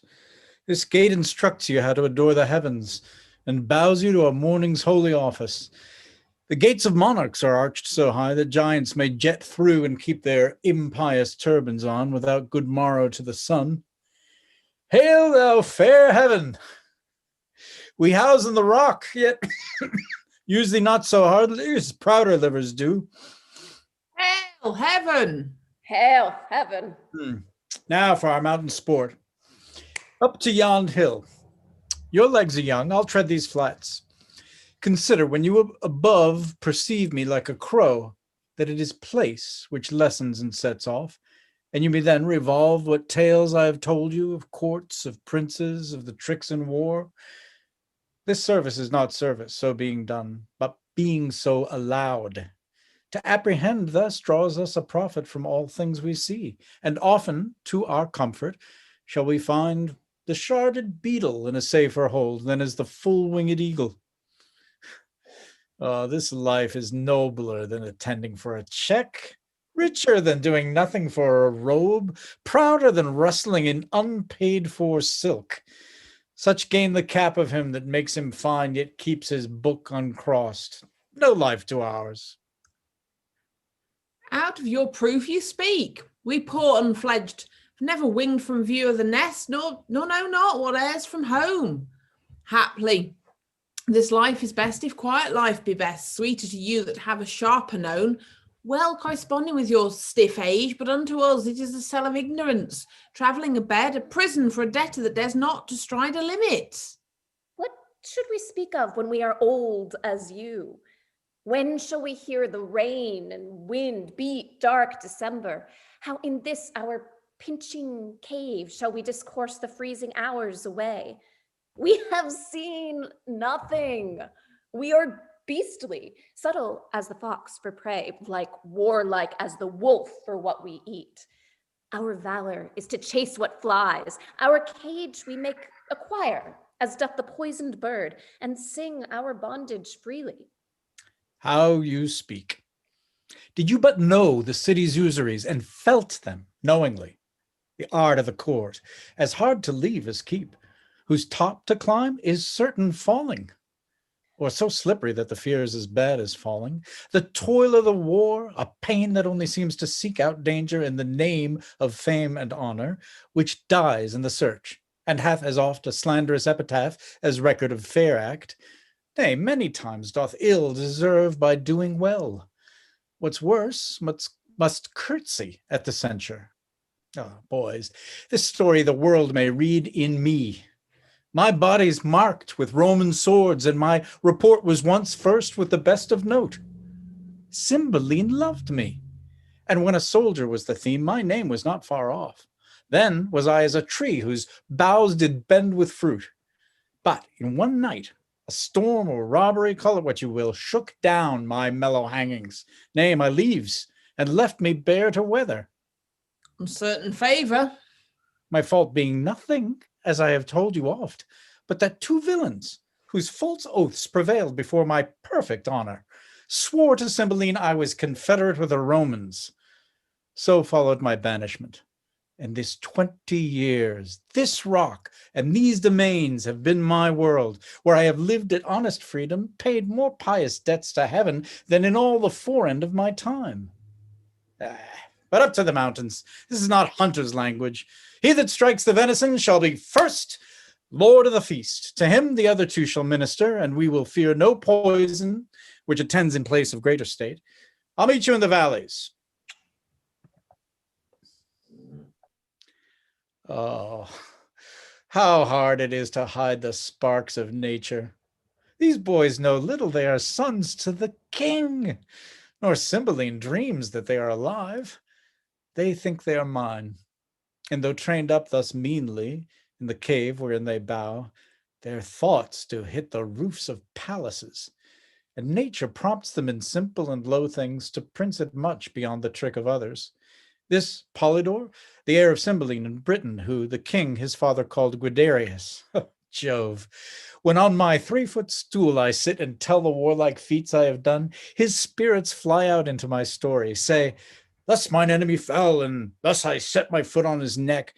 Even then, the princely blood flows in his cheek. He sweats, strains his young nerves, and puts himself in posture that acts on my words. The younger brother, Codwall, once Arviragus, as in like a figure, strikes life into my speech, and shows much more his own conceiving. Ah, hark, the game is roused. O Cymbeline, heaven and my conscience knows thou didst unjustly banish me, whereon at 3 and 2 years old I stole these babes, thinking to bar thee of succession as thou reft'st me of my lands. Euryphile, thou wast their nurse. They took thee for their mother, and every day do honor to her grave. Myself, Belarius, that am a Morgan called, they take for natural father. The game is up. Scene 4. Enter Bassanio and Imogen. Thou toldst me when we came from horse, the place was near at hand. Ne'er long my mother so to see me first as I have now. Bassanio, man, where is Posthumus? What is in thy mind that makes thee stare thus? Wherefore breaks that sigh from the inward place of thee? One but painted thus would be interpreted a thing perplexed beyond self-explication. Put thyself into behavior of less fear, ere wildness vanquish my stater senses. What's the matter? Why tenderest thou that paper to me with a look untender? If be summer news, smile to before. If winterly, thou needst but keep that countenance still. My husband's hand, that drug damned Italy hath outcraftied him, and he's at some hard point. Speak, man, thy tongue may take off some extremity, which to read would be even mortal to me. Please you read, and you shall find me, wretched man, a thing the most disdained of fortune. Thy mistress, Bassanio, hath played the strumpet in my bed, the testimonies whereof lies bleeding in me. I speak not out of weak surmises, but from proof as strong as my grief, and as certain as I expect my revenge. That part, thou, Pisanio, must act for me if thy faith be not tainted with the breach of hers. Let thine own hands take away her life. I shall give the opportunity at Milford Haven. She hath my letter for the purpose, where if thou fear to strike and to make me certain it is done, thou art the pander to her dishonor and equally to me disloyal. What shall I need to draw my sword? The paper hath cut her throat already. No, 'tis slander, whose edge is sharper than the sword, whose tongue outvenoms all the worms of Nile, whose breath rides on posting winds and doth belie all corners of the world. Kings, queens, and states, maids, matrons, nay, the secrets of the grave, this viper's slander enters. What cheer, madam? False to his bed? What is it to be false? To lie and watch there and to think on him, to weep twixt clock and clock? If sleep charged nature to break it with a fearful dream of him and cry myself awake, that's false to his bed, is it? Alas, good lady. I false? Thy conscience witness. Iachimo, thou didst accuse him of incontinency, then thou lookst like a villain. Now methinks thy favor's good enough. Some jay of Italy whose mother was her painting hath betrayed him. Poor I am stale, a garment out of fashion, and for I am richer than to hang by the walls, I must be ripped to pieces with me. O men's vows are women's traitors. All good seeming by thy revolt, O husband, shall be thought, put on for villainy, not born where it grows, but worn a bait for ladies. Good madam, hear me. True honest men being heard like false Aeneas, where in his time thought false, and Sinon's weeping did scandal many a holy tear, took pity from most true wretchedness. So thou, Posthumus, wilt lay the leaven on all proper men, goodly and gallant shall be false and perjured from thy great fail. Come, fellow, be thou honest, do thou thy master's bidding. When thou seest him, a little witness my obedience. Look, I draw the sword myself. Take it, and hit the innocent mansion of my love, my heart. Fear not, 'tis empty of all things but grief. Thy master is not there, who is indeed the riches of it. Do his bidding, strike. Thou mayst be valiant in a better cause, but now thou seemst a coward. Hence, vile instrument, thou shalt not damn my hand. Why, I must die, and if I do not by thy hand, thou art no servant of thy master's. Against self-slaughter there is a prohibition so divine that cravens my weak hand. Come, here is my heart. Some things are for it. Soft, soft. Will no defense, obedient as the scabbard. What is here? The scriptures of the loyal Leonatus. All turn to heresy? Away, away! Corrupters of my faith, you shall no more be stomachers to my heart. Thus may poor fools believe false teachers. Though those that are betrayed do feel the treason sharply, yet the traitor stands in worse case of woe. And thou, Posthumus, that didst set up my disobedience against the king my father, and make me put into contempt the suits of princely fellows, shalt hereafter find it is no act of common passage, but a strain of rareness. And I grieve myself to think, when thou shalt be disedged by her that now thou tirest on, how thy memory will then be panged by me. Prithee, dispatch. The lamb entreats the butcher. Where's thy knife? Thou art too slow to do thy master's bidding when I desire it too. Oh, gracious lady, since I received command to do this business, I have not slept one wink. Do it, and to bed then. I'll wake mine eyeballs out first. Wherefore then didst undertake it? Why hast thou abused so many miles with a pretense, this place? Mine action and thy own, our horses' labor, the time inviting thee, the perturbed court for my being absent, whereunto I never purpose return.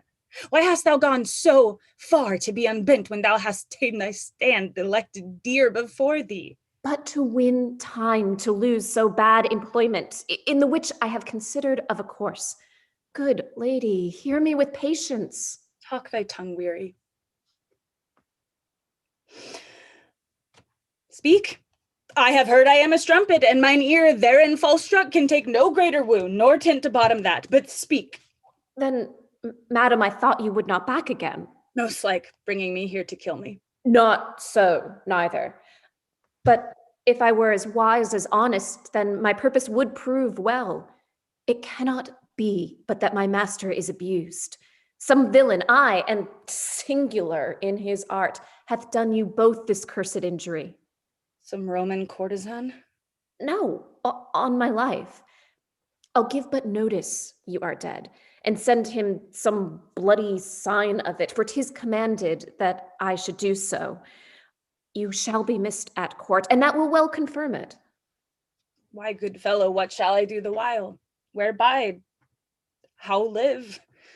Or in my life, what comfort when I am dead to my husband? If you'll back to the court. No court, no father, nor no more ado with that harsh, noble, simple nothing, that cloten whose love suit hath been to me as fearful as a siege. If not at court, then not in Britain must you bide. Where then?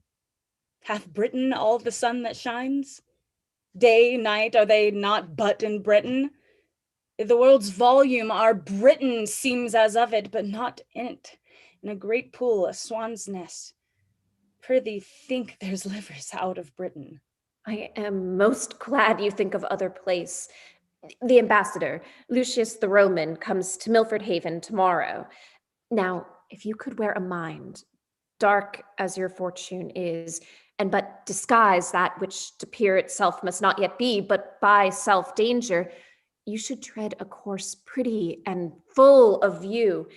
Yea, happily near the residence of Posthumus, so nigh, at least, that though his actions were not visible, yet report should render him hourly to your ear, as truly as he moves. Oh, for such means, though peril to my modesty, not death on't I would adventure. Well, then here's the point. You must forget to be a woman. Change command into obedience. Fear and niceness, the handmaids of all women, or more truly, women it pretty self, into a waggish courage, ready in jibes, quick answered, saucy, and as querulous as the weasel. Nay, you must forget the rarest treasure of your cheek, exposing it. But oh, the harder heart, alack, no remedy, to the greedy touch of common kissing Titan, and forget your laborsome and dainty trims wherein you made great Juno angry. Nay, be brief. I see into thy end, and am almost a man already. First, make yourself but like one. For thinking this, I have already fit, 'tis in my cloak bag, doublet, hat, hose, all that answer to them.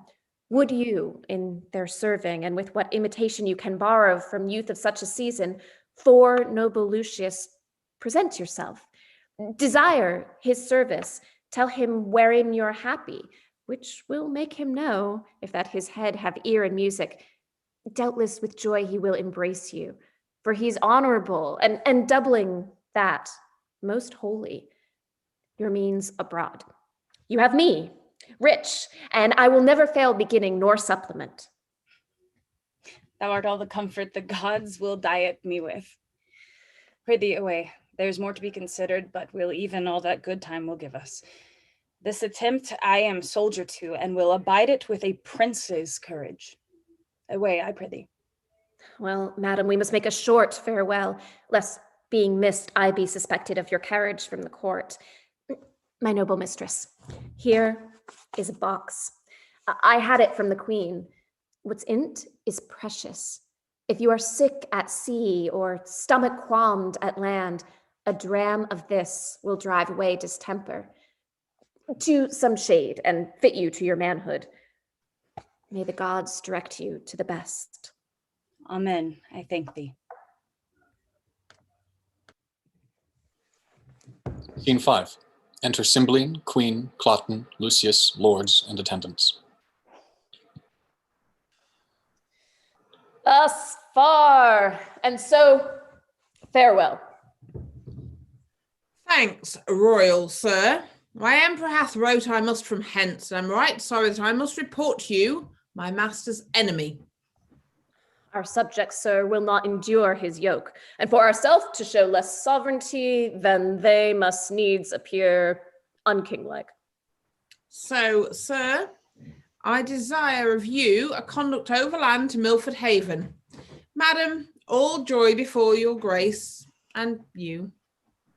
My lords, you are appointed for that office. The due of honor in no point omit. So farewell, noble Lucius. Your hand, my lord. Hey, receive it friendly, but from this forth I wear it as your enemy. Sir, the event is yet to name the winner. Fare you well. Leave not the worthy Lucius, good my lords, till he have crossed the Severn. Happiness. He goes hence frowning, but it honors us that we have given him cause. Oh, 'tis all the better. Your valiant Britons have their wishes in it. Lucius hath wrote already to the emperor how it goes here. It fits us therefore ripely, our chariots and our horsemen be in readiness. The powers that he already hath in Gallia will soon be drawn to head, from whence he moves his war for Britain. 'Tis not sleepy business, must be looked to speedily and strongly. Our expectation that it would be thus hath made us forward. But my gentle queen, where is our daughter? She hath not appeared before the Roman, nor to us hath tendered the duty of the day. She looks us like a thing more made of malice than of duty. We have noted it. Call her before us, for we have been too slight in sufferance. Royal sir, since the exile of Posthumus, most retired hath her life been, the curer of my lord. 'Tis time must do. Beseech your majesty, forbear sharp speeches to her. She's a lady so tender of rebukes that words are strokes, and strokes death to her. Where is she, sir? How can her contempt be answered? Please, you sir, her chambers are all locked, and there's no answer that will be given to the loudest noise we make. My lord, when last I went to visit her, she prayed me to excuse her keeping close. Were too constrained by her infirmity, she should that duty leave unpaid to you, which daily she was bound to proffer. This she wished me to make known, but our great court made me to blame in memory. Her doors locked, not seen of late. Grant heavens that which I fear prove false. Son, I say follow the king. And that man of hers, Pisanio, her old servant, I've not seen these 2 days. Go look after. Oh, Pisanio, thou that stands so for Posthumus, he hath a drug of mine. I pray his absence proceed by swallowing that, for he believes it is a thing most precious.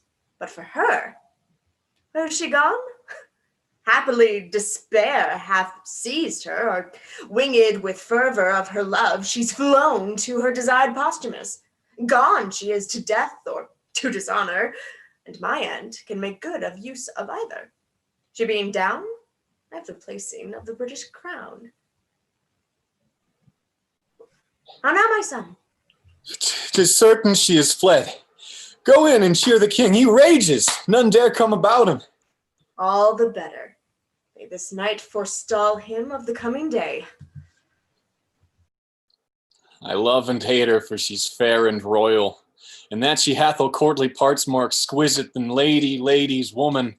From every one the best she hath, and she of all compounded outsells them all. I love her, therefore, but disdaining me and throwing favors on the low Posthumus, slanders so her judgment that what's else rare is choked. And in that point I will conclude to hate her. Nay, indeed, to be revenged upon her. For when fools shall... Who is here? What, are you packing, sirrah? Come hither. Are you precious pander, villain? Where is thy lady? In a word, or else thou art straightway with the fiends. Oh, good, my lord.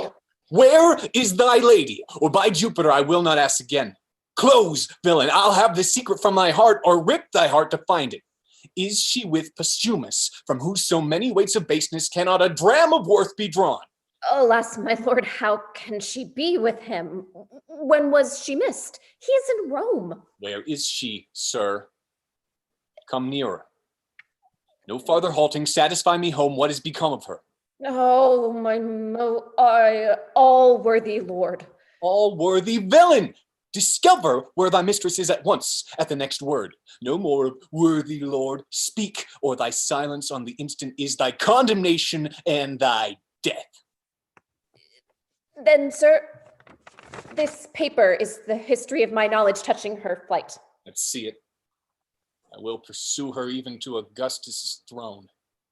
Or this or perish. She's far enough, and what he learns by this may prove his travail, not her danger. I'll write to my lord she's dead.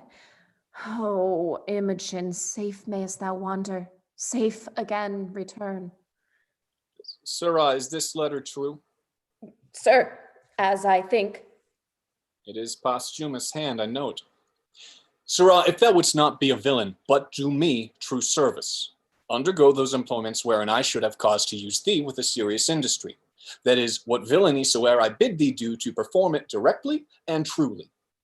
I would think thee an honest man. Thou shouldst neither want my means for thy relief, nor my voice for thy preferment. Well, my good lord. Wilt thou serve me? For since patiently and constantly thou hast stuck to the bare fortune of that beggar Posthumus, thou canst not in the course of gratitude but be a diligent follower of mine. Wilt thou serve me? Sir, I will. Give me thy hand. Here's my purse. Hast any of thy late master's garments in thy possession? I have, my lord. At my lodging, the same suit he wore when he took leave of my lady and mistress. The first service thou dost me. Fetch that suit hither. Let it be thy first service. Go. I shall, my lord. Meet thee at Milford Haven. I forgot to ask him one thing. I'll remember to none. Even there, thou villain Posthumus, will I kill thee. I would these garments were come. She said upon a time, the bitterness of it I now belch from my heart, that she held the very garment of Posthumus in more respect than my noble and natural person, together with the adornment of my qualities. With that suit upon my back will I ravish her. First, kill him, and in her eyes. There shall she see my valor, which will then be a torment to her contempt. He, on the ground, my speech of insultment ended on his dead body. And when my lust hath dined, which as I say to vex her, I will execute in the clothes that she so praised, to the court I'll knock her back, put her home again. She hath despised me rejoicingly, and I'll be merry in my revenge. Be those the garments? Aye, my noble lord. How long is it since you went to Milford Haven? She can scarce be there yet. Bring this apparel to my chamber. That is the second thing I have commanded thee. The third is thou wilt be a voluntary mute to my design. Be but duteous, and true preferment shall tender itself to thee. My revenge is now at Milford. Would I had wings to follow it. Come and be true. Thou bidst me to my loss, for true to thee were to prove false, which I will never be to him that is most true. To Milford, go, and find not her whom thou pursuest. Flow, flow, you heavenly blessings on her. This fool's speed be crossed with slowness, labor be his meed. Scene 6. Enter Imogen alone, dressed as a boy, Fidele. I see a man's life is a tedious one. I have tired myself, and for 2 nights together have made the ground my bed. I should be sick, but that my resolution helps me. Milford, when from the mountaintop Pisanio showed thee, thou wast within a kin. O Jove, I think foundations fly the wretched. Such, I mean, where they should be relieved. 2 beggars told me I could not miss the way. Will poor folks lie that have afflictions on them, knowing 'tis a punishment or trial?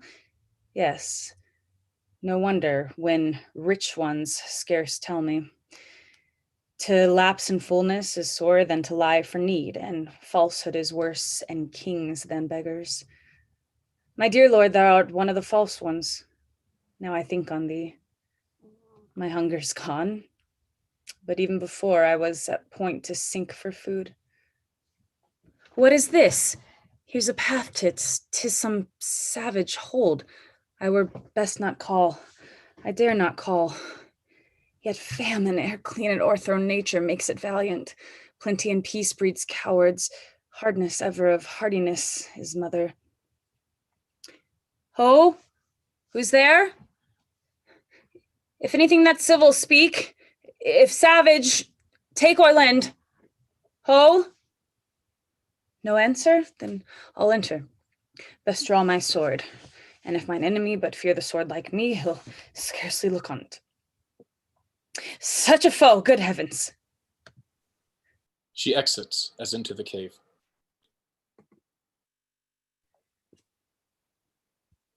You, Polydor, have proved best woodsman and are master of the feast. Caldwell and I will play the cook and servant. 'Tis our match. Sweat of industry would dry and die, but for the end it works to. Come, our stomachs will make what's homely savory. Weariness can snore upon the flint when resty sloth finds the down pillow hard. Now, peace be here, poor house, that keep'st thyself. I am thoroughly weary. I am weak with toil, yet strong in appetite. That there is cold meat in the cave. We'll browse on that while what we've killed be cooked. Stay, come not in. But that it eats our victuals, I should think here were a fairy. What's the matter, sir? By Jupiter, an angel. If not an earthly paragon, behold divineness, no elder than a boy. Good masters, harm me not. Before I entered here, I called in and thought to have begged or bought what I have took. Good troth, I've stolen not, nor would not, though I had found gold-strewn floor. Here's money for my meat. I would have left it on the board so soon as I had made my meal and parted with prayers for the provider. Money, youth. All gold and silver rather turn to dirt, as 'tis no better reckoned but of those who worship dirty gods. I see you're angry. No, if you kill me for my fault, I should have died had I not made it. Whither bound? To Milford Haven. What's your name? Fidele, sir. I have a kinsman who is bound for Italy. He embarked at Milford, to whom being going, almost spent with hunger, I'm fallen in this offence. Prithee, fair youth, think us no churls, nor measure our good minds by this rude place we live in. Well encountered. 'Tis almost night. You shall have better cheer ere you depart, and thanks to stay and eat it. Boys, bid him welcome. Were you a woman, youth? I would woo hard, but be a groom in honesty. Aye, bid for you as I do buy. I'll make it to my comfort he is a man. I'll love him as my brother, and such a welcome as I'd give to him after long absence, such is yours. Most welcome. Be sprightly, for you fall amongst friends. Amongst friends, if brothers, would it have been so that they had been my father's sons, then had my prize been less and so more equal ballasting to thee, Posthumus. You rings at some distress. But I could free it. Or I, whate'er it be, what pain it cost, what danger. Gods. Hark, boys. They talk aside. Great men that had a court no bigger than this cave, that did attend themselves and had the virtue with their own conscience sealed them, laying by that nothing gift of differing multitudes could not outpeer these twain. Pardon me, gods. I changed my sex to be companion with them, since Leonatus false. It shall be so. Boys, we'll go dress our hunt. Fair youth, come in. Discourse is heavy fasting. When we have supped, we'll mannerly demand thee of thy story, so far as thou wilt speak it. Pray, draw near. The night to the owl and morn to the lark, less welcome. Thanks, sir. I pray, draw near. Scene 7. Enter 2 Roman senators and tribunes.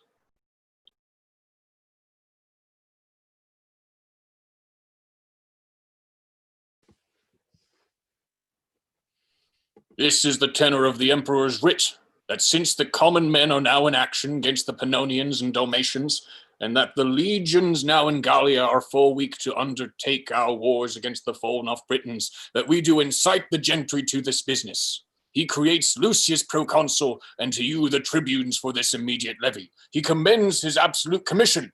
Long live Caesar! Is Lucius general of the forces? Aye. Remaining now in Gallia? With those legions which I have spoke of, whereunto your levy must be suppliant. The words of your commission will tie you to the numbers and the time of their dispatch. We will discharge our duty. Act 4, Scene 1. Enter Cloten alone, dressed in Posthumus's garments. I'm near to the place where they should meet, if Bassanio have mapped it truly. How fit his garments serve me! Why should his mistress, who was made by him that made the tailor, not be fit too? Rather, saving reverence of the word, for 'tis said a woman's fitness comes by fits. Therein I must play the workman. I dare speak it myself, for it is not vainglory for a man and his glass to confer in his own chamber. I mean, the lines of my body are as well drawn as his, no less young, more strong, not beneath him in fortunes, beyond him in the advantages of the time, above him in birth, alike conversant in general services, and more remarkable in single oppositions. Yet this imperseverant thing loves him in my despite. What mortality is? Posthumus, thy head, which now is growing upon thy shoulders, shall within this hour be off. Thy mistress, enforced, thy garments cut to pieces before thy face, and all this done, spurn her home to her father, who may haply be a little angry or my so rough usage. But my mother, having power of his testiness, shall turn all into my commendation. My horse is tied up safe. Out sword, and to a sore purpose. If fortune put them into my hand, this is the very description of their meeting place, and the fellow dares not deceive me. Scene 2. Enter Belarius, Guiderius, Arviragus, and Imogen from the cave. You are not well. Remain here in the cave. We'll come to you after hunting. Brother, stay here. Are we not brothers? Oh, man and man should be, but clay and clay differs in dignity, whose dust is both alike. I am very sick. Go you to hunting. I'll abide with him. So sick I am not, yet I am not well, but not so citizen a wanton as to seem to die ere sick. So please you leave me. Stick to your journal course. The breach of custom is breach of all. I am ill, but your being by me cannot amend me. Society is no comfort to one not sociable. I'm not very sick, since I can reason of it. Pray you trust me here. I'll rob none but myself, and let me die, stealing so poorly.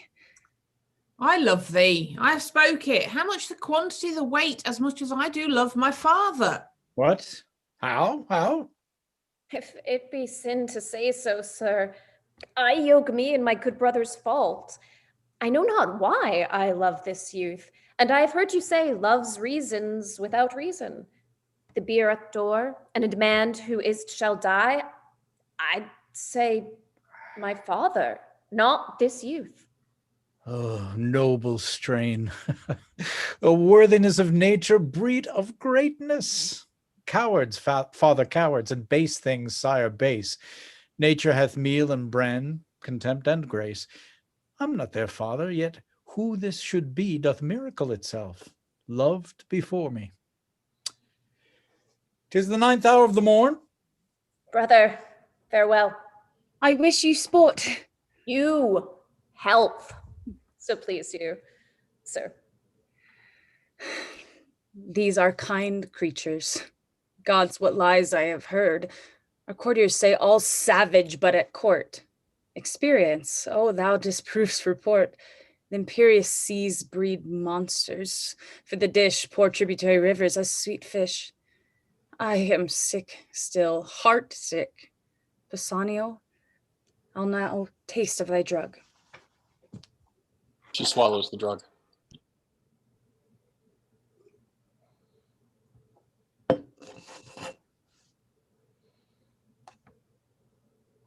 I could not stir him. He said he was gentle but unfortunate, dishonestly afflicted but yet honest.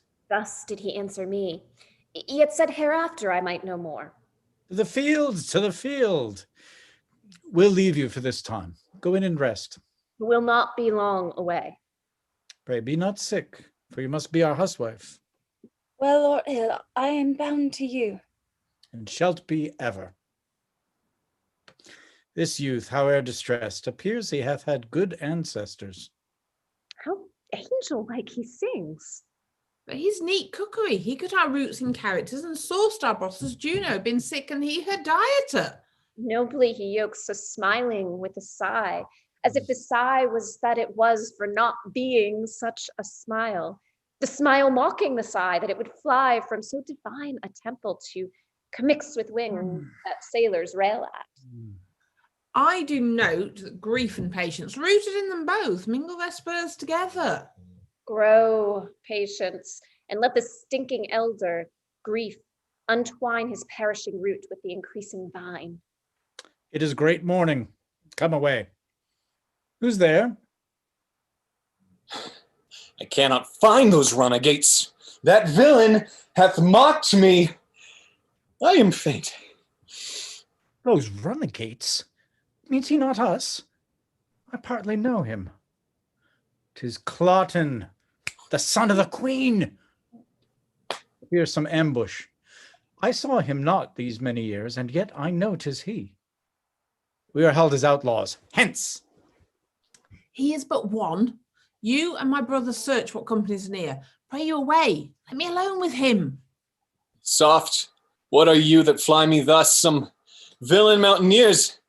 I have heard of such. What slave art thou? A thing more slavish did I ne'er than answering a slave without a knock. Thou art a robber, a lawbreaker, a villain. Yield thee, thief! To who? To thee? What are thou? Have I not I, now I'm as big as thine, a heart as big. Thy words I grant of bigger, for I wear not my dagger in my mouth. Say what thou art, why I should yield to thee. Thou villain base! Know'st me not by my clothes? No, not thy tailor, rascal. Who's thy grandfather?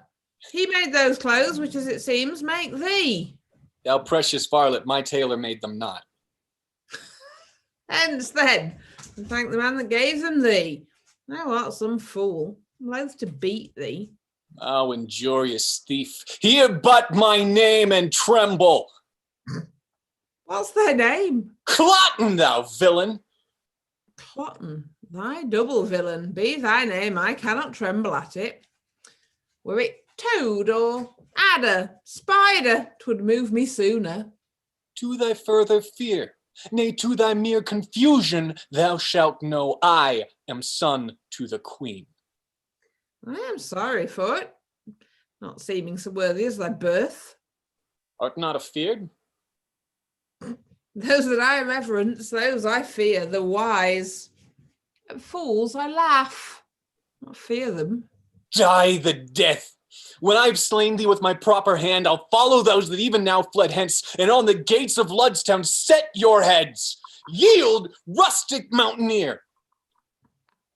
They fight and exit. No companies abroad. None in the world. You did mistake him, sure. I cannot tell. Long it is since I saw him, but time hath nothing blurred these lines of favor which then he wore. The snatches in his voice and burst of speaking were as his. I'm absolute. 'Twas very Cloten. In this place we left them. I wish my brother make good time with him. You say he is so fell. Being scarce made up, I mean to man, he had not apprehension of roaring terrors, for defect of judgment is oft the cause of fear. Enter But see thy brother. carrying Cloten's head.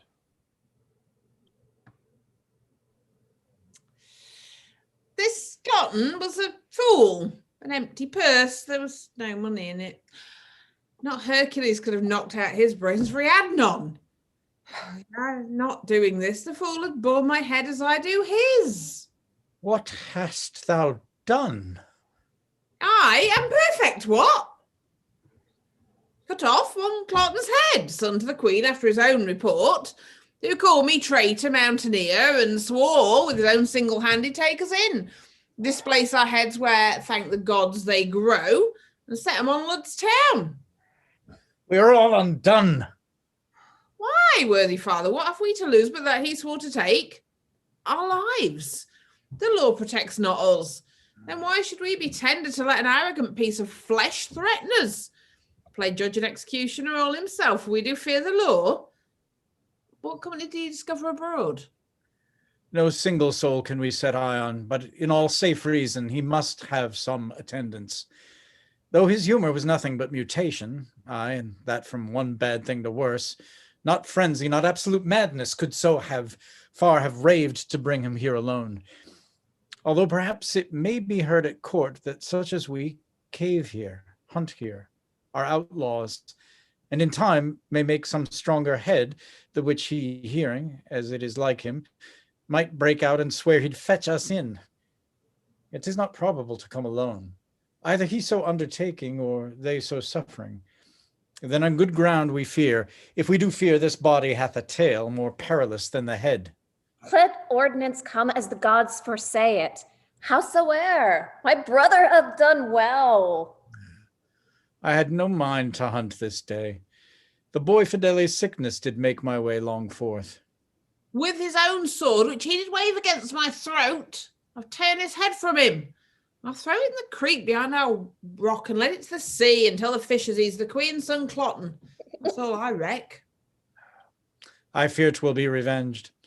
Would Polydore, thou hadst done it, though valor becomes thee well enough. Would I had done't, so the revenge alone pursued me. Polydore, I love thee brotherly, but envy much thou hast robbed me of this deed. I would revenges that possible strength might meet would seek us through and put us to our answer. Well, 'tis done. We'll hunt no more today, nor seek for danger where there's no profit. I prithee, to our rock. You and Fidele play the cooks. I'll stay till hasty Polydore return, and bring him to dinner presently. Poor sick Fidele. I'll willingly to him. To gain his color, I'd let a parish of such Clotton's blood and praise myself for charity. O thou goddess, thou divine nature, thou thyself thou blazonest in these two princely boys. They are as gentle as zephyrs blowing below the violet, not wagging his sweet head, and yet as rough their royal blood and chafed as the rudest wind that by the top doth take the mountain pine and make him stoop to the vale.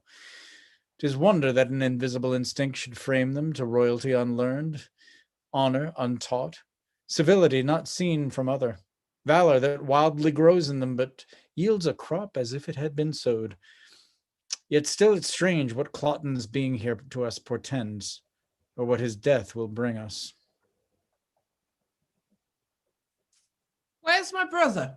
I've sent Clotton's clot pole down the stream in embassy to his mother. His body's hostage for his return. Ah, my ingenious instrument. Hark, Polydore, it sounds. But what occasion hath Codwall now to give it motion? Hark. Is he at home? He went hence, even now. What does he mean? Since death of my dearest mother, it did not speak before. All solemn things should answer solemn accidents. The matter? Triumphs for nothing, and lamenting toys is jollity for apes and grief for boys. Is Cadwell mad? Enter Codwell, with Imogen as dead, bearing her in his arms. Look, here he comes, and brings the dire occasion in his arms of what we blame him for. The bird is dead that we have made so much on. I had rather have skipped from 16 years of age to 60 to have seen my leaping time into a crutch than have seen this. Oh, sweetest, fairest Lily, my brother wears thee not the one half so well as when thou grewest thyself. O melancholy, whoever yet could sound thy bottom, find the ooze to show what coast thy sluggish prayer might easiest harbor in. Thou blessed thing, Jove knows what man thou mightst have made, but I, thou diedst, a most rare boy of melancholy. How found you him? Stark, as you see, thus smiling as some fly had tickled slumber, not as death's dart being laughed at, his right cheek reposing on a cushion. Where? On the floor, his arms thus leagued. I thought he slept and put my clouded brogues from off my feet, whose rudeness answered my steps too loud. Why? He but sleeps. If he be gone, he'll make his grave a bed. With female fairies will his tomb be haunted, and worms will not come to thee. Fairest flowers, while summer lasts, and I live here, Fidele, I'll sweeten thy sad grave.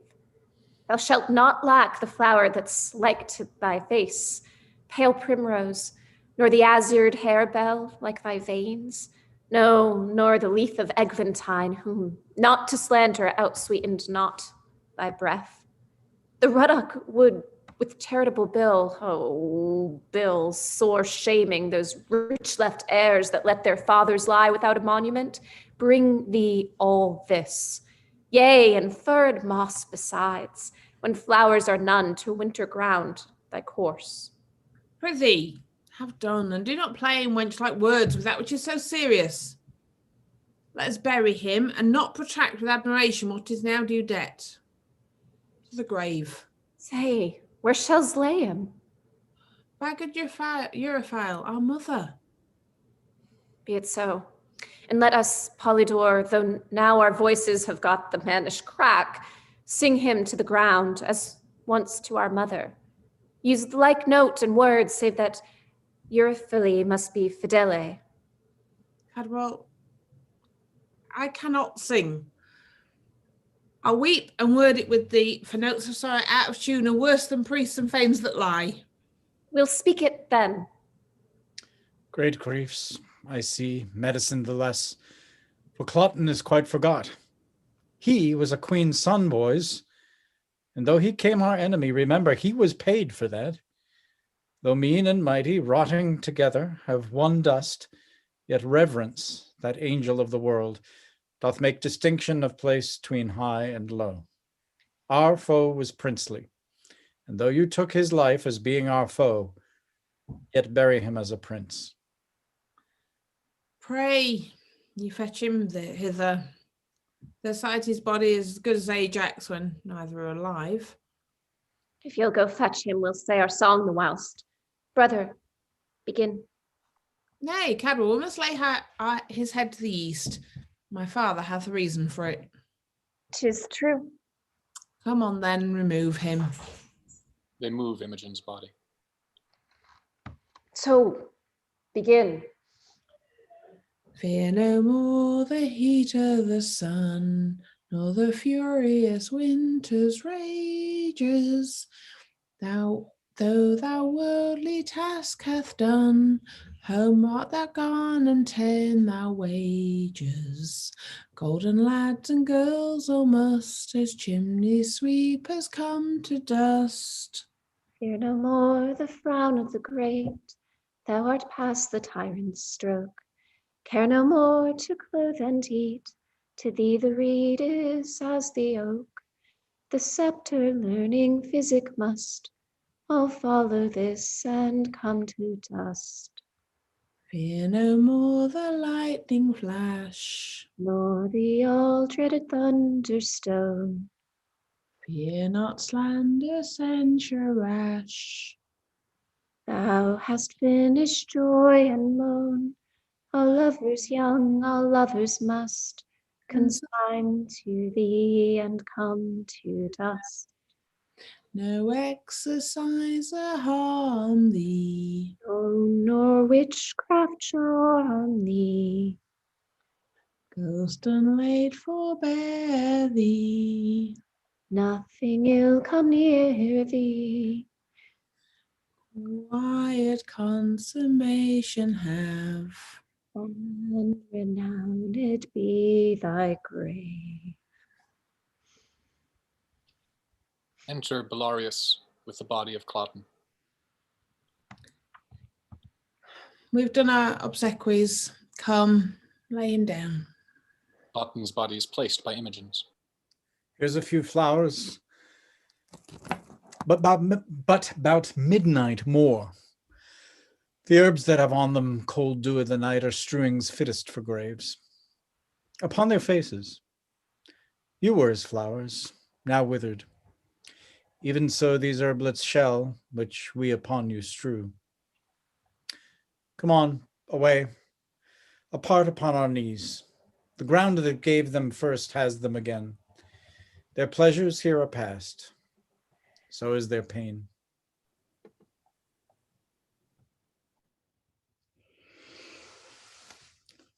Yes, sir, to Milford Haven, which is the way. I thank you. By ambush. Pray, how far thither? Oddsbidikins, can it be 6 mile yet? I have gone all night. Faith, I'll lie down and sleep. She sees Clotton's headless body. But soft. No bedfellow. Oh, gods and goddesses, these flowers are like the pleasures of the world. This bloody man that care on it. I hope I dream, for so I thought I was a cave keeper and cook to honest creatures, but 'tis not so. 'Twas but a bolt of nothing, shot at nothing, which the brain makes of fumes. Our very eyes are sometimes like our judgments, blind. Good faith, I tremble still with fear, but if there be yet left in heaven as small a drop of pity as a wren's eye feared, God's a part of it.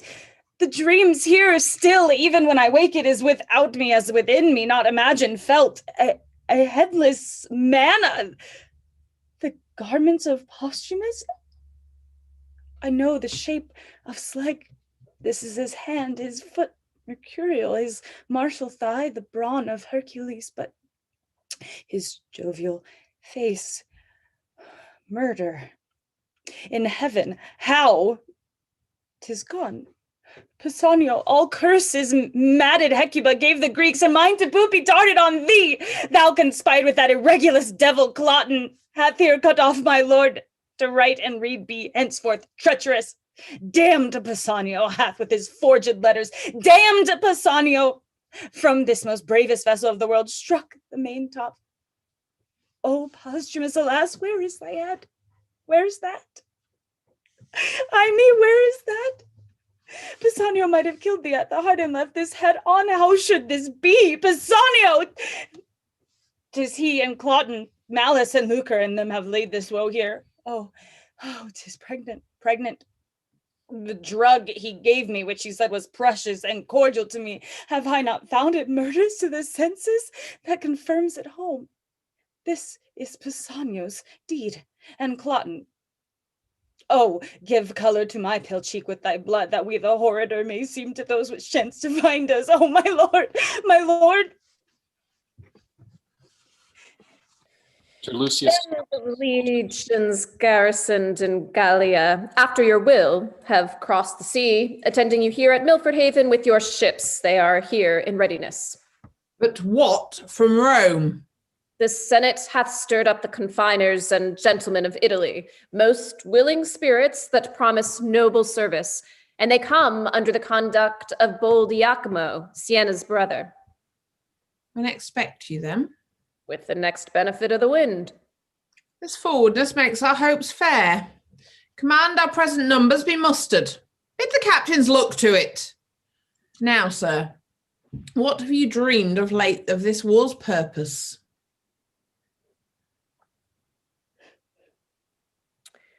Last night, the very gods showed me a vision. I fasted and prayed for their intelligence. Thus, I saw Jove's bird, the Roman eagle, winged from the spongy south to this part of the west. There vanished in the sunbeams, which portends, unless my sins abuse my divination, success to the Roman host. Dreams often so, and never false. Soft ho! What trunk is here without his top? The ruin speaks that sometime was a worthy building. How? Page? Or dead? Or sleeping on him? But dead rather, for nature doth her will to make his bed with the defunct or sleep upon the dead. Let's see the boy's face. He's alive, my lord. He'll instruct of this body. Young one, Inform us of thy fortunes, for it seems they crave to be demanded. Who is this thou makes thy bloody pillow? Or who was he that otherwise than noble nature did have altered that good picture? What's thy interest in this sad wreck? How came? Who is? What art thou? I am nothing, or if not, nothing to be were better. This was my master, a very valiant Briton and a good, that here by mountaineers lies slain. Alas, there is no more such masters. I may wander from east to occident, cry out for service, try many, all good, serve truly, never find such another master. Lack, good use, thou movest no less with thy complaining than thy master in bleeding. Say his name, good friend. Ricard Duchamp. If I do lie and do no harm by it, though the gods hear, I hope they'll pardon it. Say you, sir? Thy name? Fidele, sir. Thou dost approve thyself the very same. Thy name well fits thy faith thy name. We'll take thy chance with me. I will not say thou shalt be so well mastered, but be sure no less beloved. The Roman Emperor's letter sent by counsel to me should not sooner be than thine own worth prefer thee. Go with me. I'll follow, sir, but first, and please the gods, I'll hide my master from the flies as deep as these poor pickaxes can dig, and when with wildwood leaves and weeds I strewn his grave, and on it set a century of prayers such as I can, twice o'er I'll weep and sigh, and leaving so his service, follow you, so please you entertain me. Ay, good youth, and rather father thee than master thee. My friends, the boy's taught us manly duties. Let's find out the prettiest daisied plot we can and make him with our pikes and partisans a grave. Come, arm him. Boy, he's preferred by thee to us, and he should be interred as soldiers can. Be cheerful, wipe thine eyes. Some fools are meant the happier to arise. They exit, the soldiers carrying Cloten's body. Scene 3. Enter Cymbeline, lords, Pisanio, and attendants.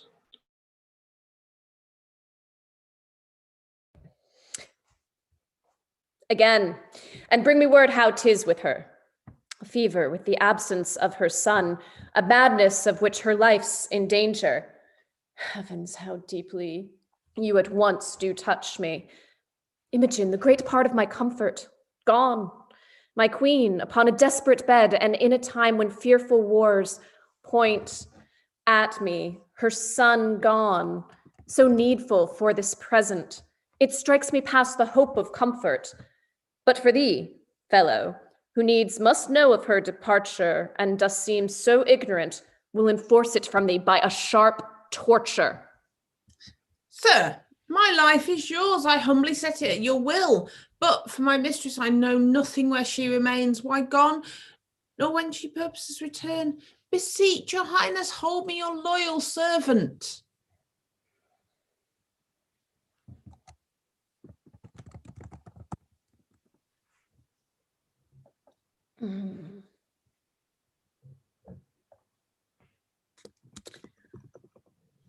Good my liege, the day that she was missing, he was here.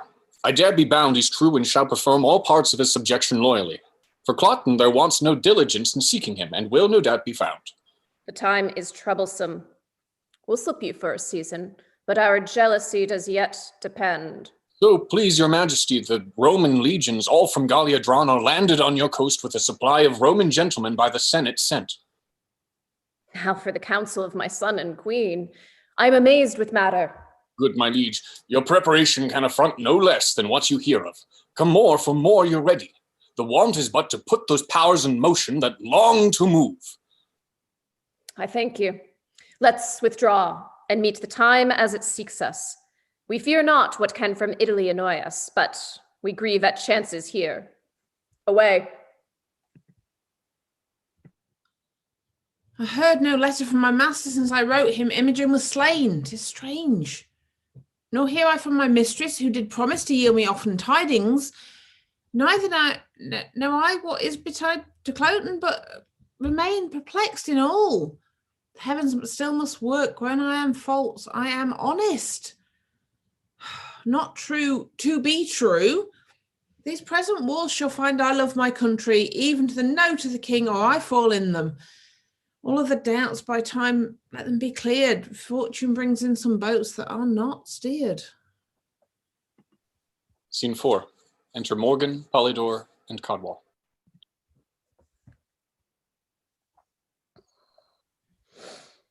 The noise is round about us.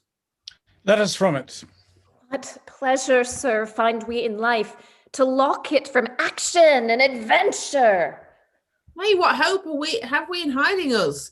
This way the Romans must offer Britain's slayers, or receive us for barbarous and unnatural revolts during their use, and slay us after. Sons will hire to the mountains. There secure us. To the king's party there's no going.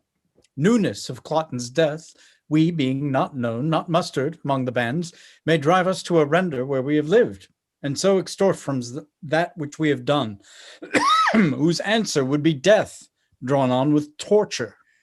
This is, sir, a doubt. In such a time, nothing becoming you nor satisfying us. It is not likely that when they hear the Roman horses neigh, behold their quartered fires, have both their eyes and ears so cloyed importantly as now, that they will waste their time upon our note, to know from whence we are. Oh, I am known of many in the army, many years, though Cloten then but young, you see not wore him from my remembrance. And besides, the king hath not deserved my service, nor your loves, who find in my exile the want of breeding, the certainty of this hard life. I hopeless to have the courtesy your cradle promised, but to be still hot summer's tanlings and the shrinking slaves of winter. Then be so, better to cease to be. Pray, sir, to the army. I and my brother are not known. Yourself so out of thought, and therefore so overgrown, cannot be questioned. By this sun that shines, I'll thither. What thing is it that I never did see man die, scarce ever looked on blood, but that of coward hares, hot coats, and venison? Never bestrode a horse, save one that had a rider like myself, who ne'er wore rowel nor iron on his heel. I am ashamed to look upon the holy sun, to have the benefit of his blessed beams remaining so long a poor unknown. By heavens, I'll go. If you will bless me, sir, and give me leave, I'll take the better care. But if you will not, the hazard therefore do fall on me by the hands of Romans. So say I. Amen. No reason I, since of your lives you set so slight a valuation, should reserve my cracked one to more care. Have with you, boys. If in your country wars you chance to die, that is my bed too, lads, and there I'll lie. Lead, lead. The time seems long. Their blood thinks scorn till it fly out and show them princes born. Act 5, Scene 1. Enter Posthumus alone, wearing Roman garments and carrying a bloody cloth.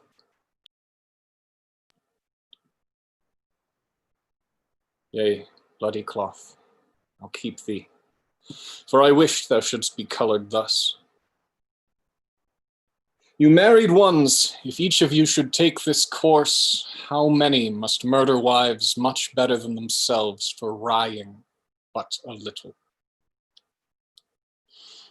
Oh, Pisanio, every good servant does not all commands, no bond but to do just once. God, if you should have ta'en vengeance on my faults, I'd never have lived to put on this. So had you saved the noble Imogen to repent, and struck me, wretch, more worth your vengeance. But alack, you snatch some hence for little faults. That's love, to have them fall no more. You some permit to second ills with ills, each elder worse, and make them dread it, to the doer's thrift. But Imogen is your own. To your best wills and make me blessed to obey, I am brought hither among the Italian gentry, and to fight against my lady's kingdom. 'Tis enough that Britain I have killed thy mistress. Peace, I give no wound to thee. Therefore, good heavens, Hear patiently my purpose. I'll disrobe me of these Italian weeds and suit myself as does a Briton peasant. So I'll fight against the part I come with. So I'll die for thee, O Imogen, even for whom my life is every breath a death.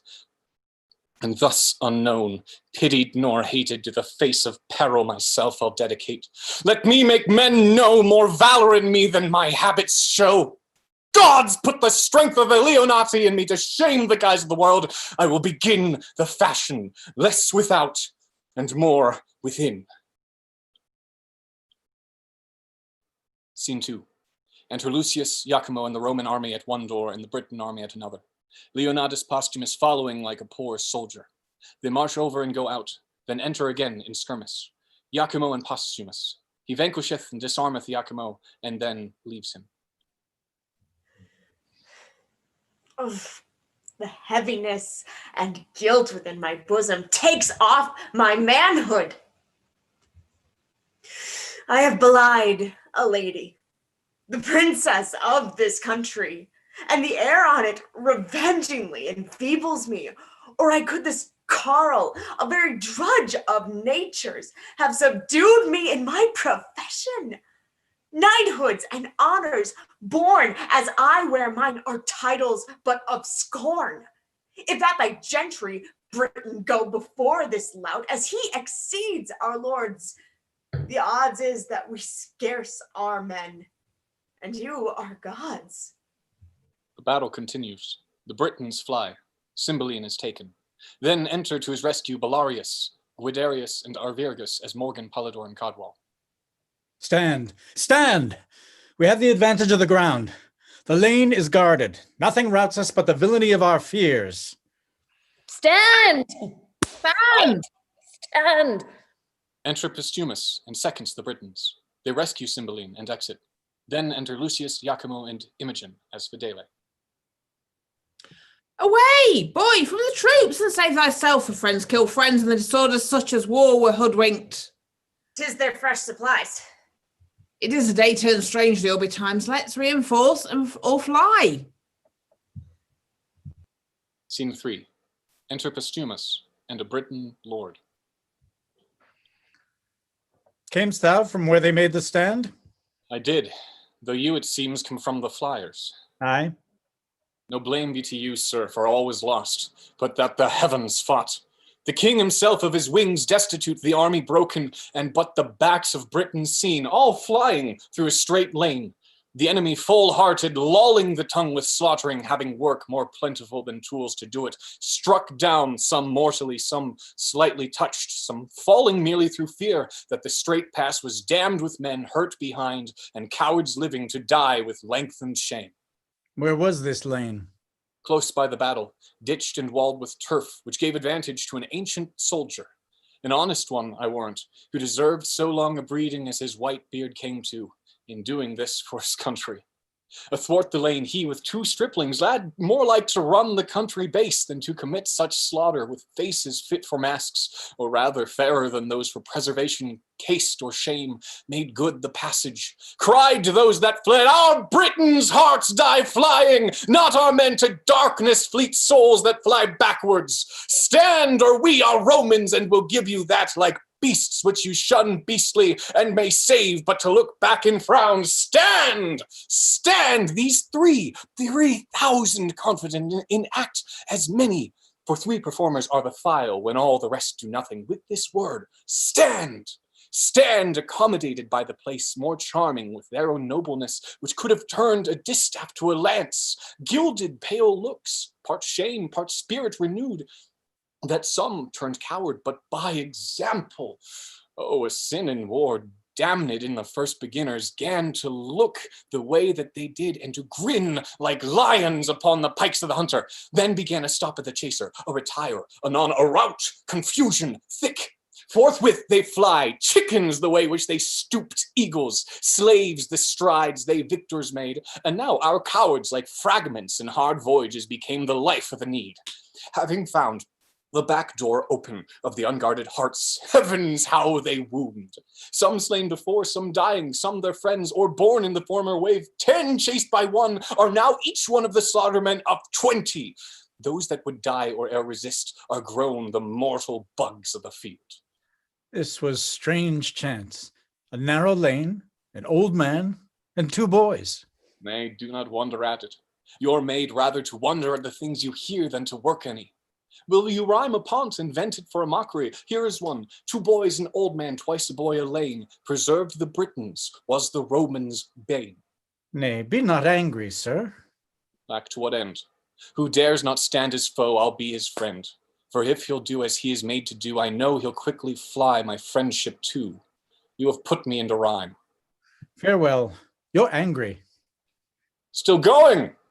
This is a lord! Oh, noble misery to be of the field and ask what news of me. Today, how many would have given their honors to have saved their carcasses, took heel to do it and yet died too. I in mine own woe charmed could not find death where I did hear him groan, nor feel him where he struck. Being an ugly monster, 'tis strange he hides him in fresh cups, soft beds, sweet words, or hath more ministers than we that draw his knives of the war. Well, I will find him, for being now a favorer to the Briton, no more a Briton. I have resumed a part, the part I came in. Fight I will no more, but yield me to the veriest hind that shall once touch my shoulder. Great the slaughter is here made by the Roman, great the answer be Britons must take. For me, my ransom's death on either side I come to spend my breath, which neither here I'll keep nor bear again, but end it by some means for Imogen. Great Jupiter be praised. Lucius is taken. 'Tis thought the old man and his sons were angels. There was a 4th man in a silly habit that gave the front with them. So 'tis reported, but none of them can be found. Stand. Who's there? A Roman, who had not now been drooping here if seconds had answered him. Lay hands on him. A dog. A leg of Rome shall not return to tell what crows have pecked them here. He brags his service as if he were of note. Bring him to the king. Enter Cymbeline, attendants Belarius, Polydor, Cadwal, Pisanio, soldiers, and Roman captives. The captain present Posthumus to Cymbeline, who deliver him over to a jailer. Scene 4. Enter Posthumus in chains and 2 jailers.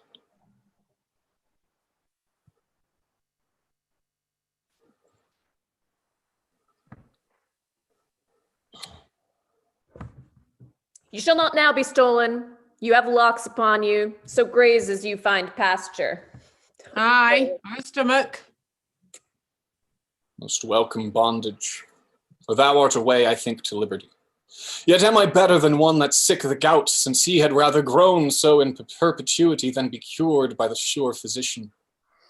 Death, who is the key to unbar these locks. My conscience thou art fettered more than my shanks and wrist. You good gods, give me the penitent instrument to pick that bolt, then free forever. Is't enough, I am sorry. So children temporal fathers do appease. Gods are more full of mercy. Must I repent? I cannot do it better than in gyves, desired more than constrained. To satisfy, if of my freedom 'tis the main part, take no strict render of me than my all.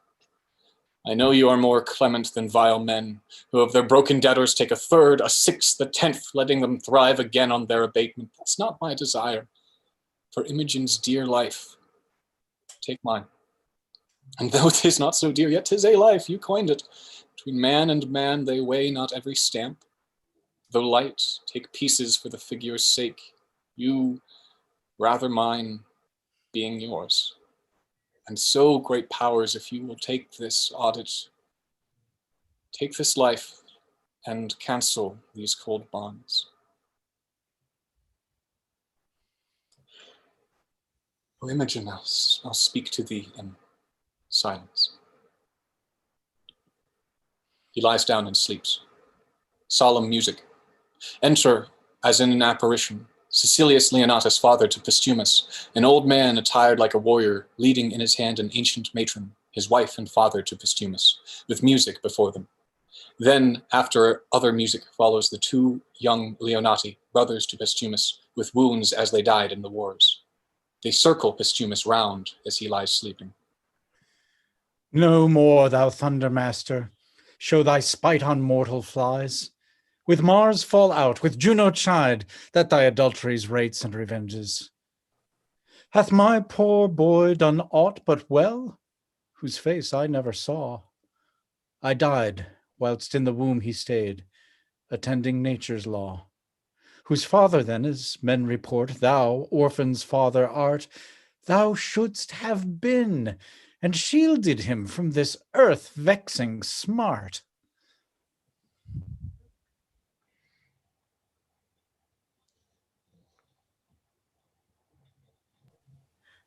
Lucina lent not me her aid, but took me in my throes, that from me was Posthumus ripped, came crying mongst his foes, a thing of pity.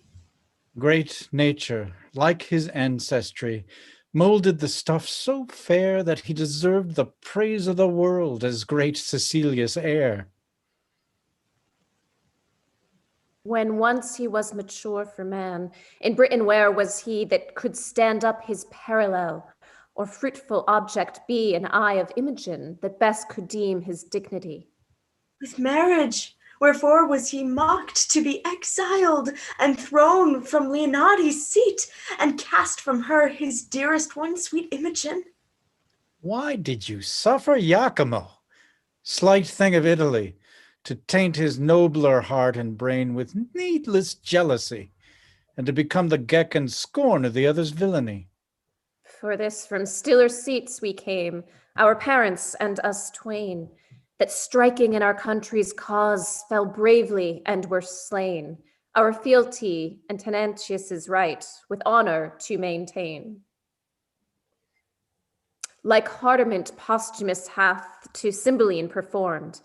Then, Jupiter, thou king of gods, why hast thou thus adjourned the graces for his meritorious due, being all to dolors turned? Thy crystal window ope, look out, no longer exercise upon a valiant race thy harsh and potent injuries. Since Jupiter, our son, is good, take off his miseries. Peep through thy marble mansion. Help, or we poor ghosts will cry to the shining synod of the rest against thy deity. Help, Jupiter, or we appeal and from thy justice fly. Jupiter descends in thunder and lightning, sitting upon an eagle. He throws a thunderbolt. The ghosts fall on their knees. No more, you petty spirits of region low, offend our hearing. Hush! How dare you ghosts accuse the thunderer, whose bolt you know? Sky-planted batters all rebelling coasts. Pour shadows of Elysium hence and rest upon your never-withering banks of flowers. Be not with mortal accidents oppressed. Care of yours it is. You know 'tis ours.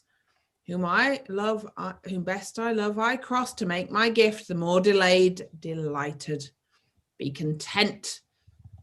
Low-laid son, our Godhead will uplift, his comforts thrive, his trials well are spent. Our jovial star reigned at his birth, and in our temple was he married. Rise and fade, he shall be lord of Lady Imogen, and happier much by his affliction made.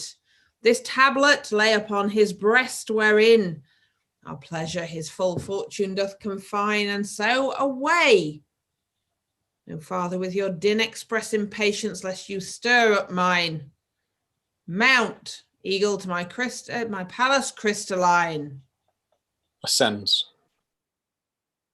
He came in thunder. His celestial breath was sulphurous to smell. The holy eagle stooped as to foot us. His ascension is more sweet than our blessed fields. His royal bird preens the immortal wing and cloys his beak, as when his God is pleased. Thanks, Jupiter. The marble pavement closes. He has entered his radiant roof. Away, and to be blessed, let us with care perform his great behest. He places the tablet on Posthumus's breast. They vanish. Sleep, thou hast been a grandsire and begot a father to me. And thou hast created a mother and 2 brothers. But oh, scorn, gone. They went hence so soon as they were born, and so I am awake. For wretches that depend on greatness, favors, dream as I have done, wake and find nothing. But alas, I swerve. Many dream not to find, neither deserve, and yet are steeped in favors. So am I that have this golden chance, and know not why. What fairies haunt this ground? A book. A rare one, be not as is our fangled world, a garment nobler than that it covers. Let thy effect so follow to be most unlike our courtiers, as good as promise. When as a lion's whelp shall to himself unknown, without seeking find, and be embraced by a piece of tender air, and when from a stately cedar shall be lopped branches which, being dead, many years shall after revive, be jointed to the old stalk, and freshly grow, then shall Posthumus end his miseries. Britain be fortunate and flourish in peace and plenty. 'Tis still a dream. Over-roasted, rather, ready long ago. Hanging is the word, sir. If you be ready for that, you are well cooked. So if I prove a good repast to the spectators, the dish pays the shot. A heavy reckoning for you, sir. But the comfort is you shall be called to no more payments. Fear no more tavern bills, which are often the sadness of parting as the procuring of mirth. You come in faint for want of meat, depart reeling with too much drink, sorry that you have paid too much, and sorry that you are paid too much. Purse and brain both empty, the brain the heavier for being too light, the purse too light, being drawn of heaviness. Oh, of this contradiction you shall now be quit. Oh, the charity of a penny cord. It sums up thousands in a trice. You have no true debtor and creditor, but it, of what's past, is, and to come, the discharge. Your neck, sir, is pen, book, and counters, so the acquittance follows. I am merrier to die than thou art to live. Indeed, sir. He that sleeps feels not the toothache. But a man that were to sleep your sleep, and a hangman to help him to bed, I think he would change places with his officer. For, look you, sir, you know not which way you shall go. Yes, indeed do I, fellow. Your death has eyes in his head, then. I have not seen him so pictured. You must either be directed by some that take upon them to know, or to take upon yourself that which I am sure you do not know, or jump the after inquiry on your own peril. And how you shall speed in your journey's end, I think you'll never return to tell one. I tell thee, fellow, there are none want eyes to direct them the way I'm going, but such as wink and will not use them. What an infinite mock is this, that a man should have the best use of eyes to see the way of blindness. I am sure hanging's the way of winking. Knock off his manacles. Bring your prisoner to the king. Thou bringst good news. I'm called to be made free. I'll be hanged then. He removes Posthumus's chains. Thou shalt be then freer than a jailer. No bolts for the dead. Unless a man would marry a gallows and beget young gibbets, I never saw one so prone. Yet, on my conscience, there are verier knaves desire to live, for all he be a Roman. And there be some of them, too, that die against their wills. So should I, if I were one. I would we were all of one mind, and one mind good. Oh, there were desolation of jailers and gallowses. I speak against my present profit, but my wish hath a preferment in it. Scene 5. Enter Cymbeline, Morgan, Polydor, Cadwal, Pisanio, attendants, and lords. Mhm, mhm.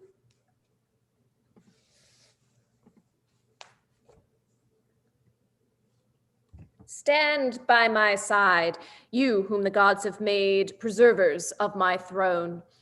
Woe is my heart that the poor soldier that so richly fought, whose rags shamed gilded arms, whose naked breasts stepped before targets of proof, cannot be found. He shall be happy that can find him, if our grace can make him so. I never saw such noble fury in so poor a thing, such precious deeds in one that promised naught but beggary and poor looks. No tidings of him? He hath been searched along among the dead and living, but no trace of him. To my grief, I am the heir of his reward, which I will add to you the liver, heart, and brain of Britain, by whom I grant she lives. 'Tis now the time to ask of whence you are. Report it. Sir, in Cambria are we born, and gentlemen, further to boast we're neither true nor modest, unless I add we are honest. Bow your knees. They kneel. He taps their shoulders with his sword.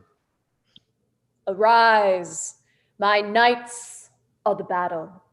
I will create you companions to our person, and will fit you with dignities becoming your estates. They rise. There's business in these faces. Why so sadly greet you our victory? You look like Romans and not of the court of Britain. Hail, great king. To sour your happiness, I must report the queen is dead. Worse than a physician would this report become. But I consider by medicine life may be prolonged, yet death will seize the doctor too. How ended she? With horror, madly dying, like her life, which, being cruel to the world, concluded most cruel to herself. What she confessed I will report, so please you. These her women can trip me if I err, who with wet cheeks were present when she finished. Prithee, say. Okay, first she confessed she never loved you, only affected greatness got by you, not you, married your royalty, was wife to your place, abhorred your person. She alone knew this, but she spoke it dying. I would not believe her lips in opening it. Proceed. Your daughter, whom she bore in hand to love with such integrity, she did confess was as a scorpion to her sight, whose life, but that her flight prevented it, she had ta'en off by poison. Oh, most delicate fiend! Who is't can read a woman? Is there more? More, sir, and worse. She did confess she had for you a mortal mineral, which being took should by the minute feed on life, and lingering by inches waste you. In which time she purposed, by watching, weeping, tendance, kissing, to o'ercome you with her show, and in time, when she had fitted you with her craft, to work her son into the adoption of the crown. But failing of her end by his strange absence, grew shameless, desperate, opened in despite of heaven and men her purposes, repented the evils she hatched were not effected, so despairing died. Heard you all this, her women? We did. Did- Please, Your Highness. Mine eyes were not in fault, for she was beautiful. Mine ears that heard her flattery, nor my heart that thought her liked her seeming. It had been vicious to have mistrusted her. Yet, oh, my daughter, that it was folly in me, thou mayest say, improve it in thy feeling. Heaven mend all.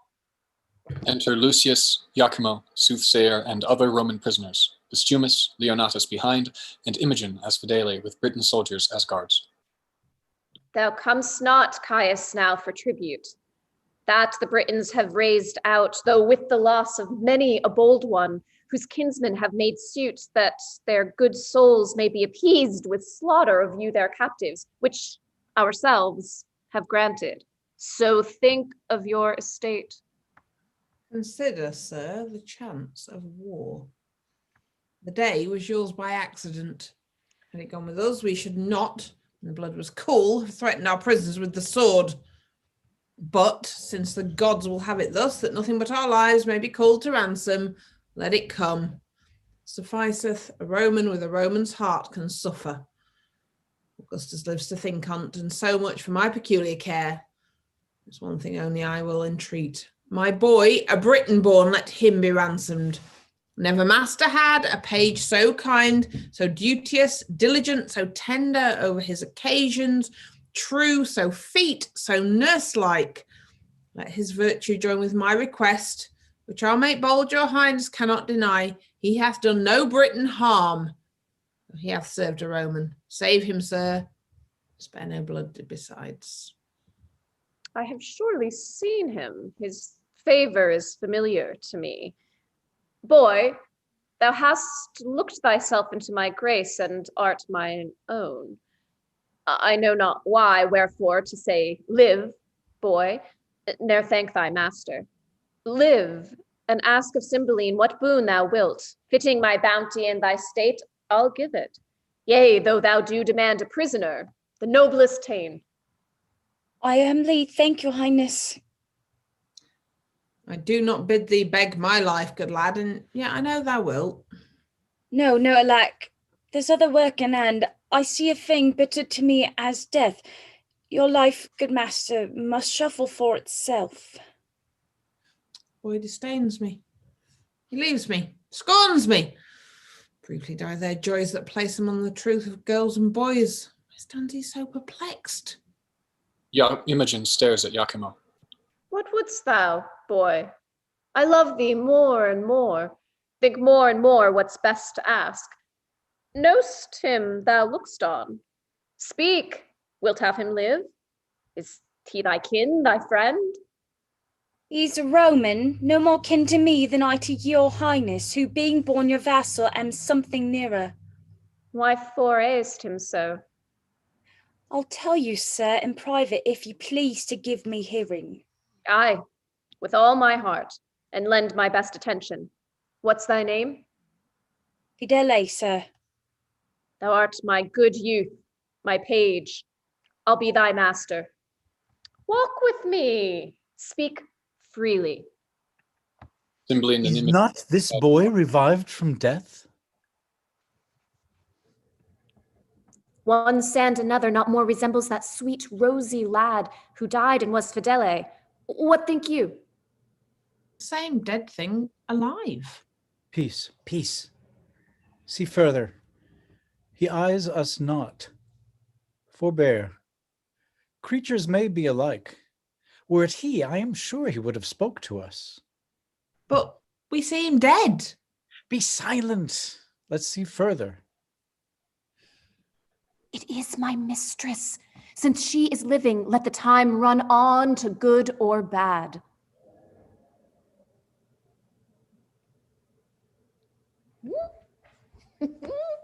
Come, stand thou by our side. Make thy demand aloud. Sir, step you forth. Give answer to this boy and do it freely, or by our greatness and the grace of it, which is our honor, bitter torture shall winnow the truth from falsehood. On, speak to him. My boon is that this gentleman may render of whom he had this ring. What's that to him? That diamond upon your finger, say how came it yours? Thou torture me to leave unspoken that which to be spoke would torture thee. How? Me? I am glad to be constrained to utter that which torments me to conceal. By villainy, I got this ring. 'Twas Leonatus' jewel, whom thou didst banish, and which more may grieve thee, as it doth me, A nobler sir ne'er lived twixt sky and ground. Wilt thou hear me, my lord? All that belongs to this. That paragon, thy daughter, for whom my heart drops blood and my false spirit quail to remember. Give me leave, I faint. My daughter, what of her? Renew thy strength. I had rather thou shouldst live while nature will, than die ere I hear more. Strive, man, and speak. Upon a time, unhappy was the clock that struck the hour. It was in Rome. Accursed that mansion. 'Twas at a feast.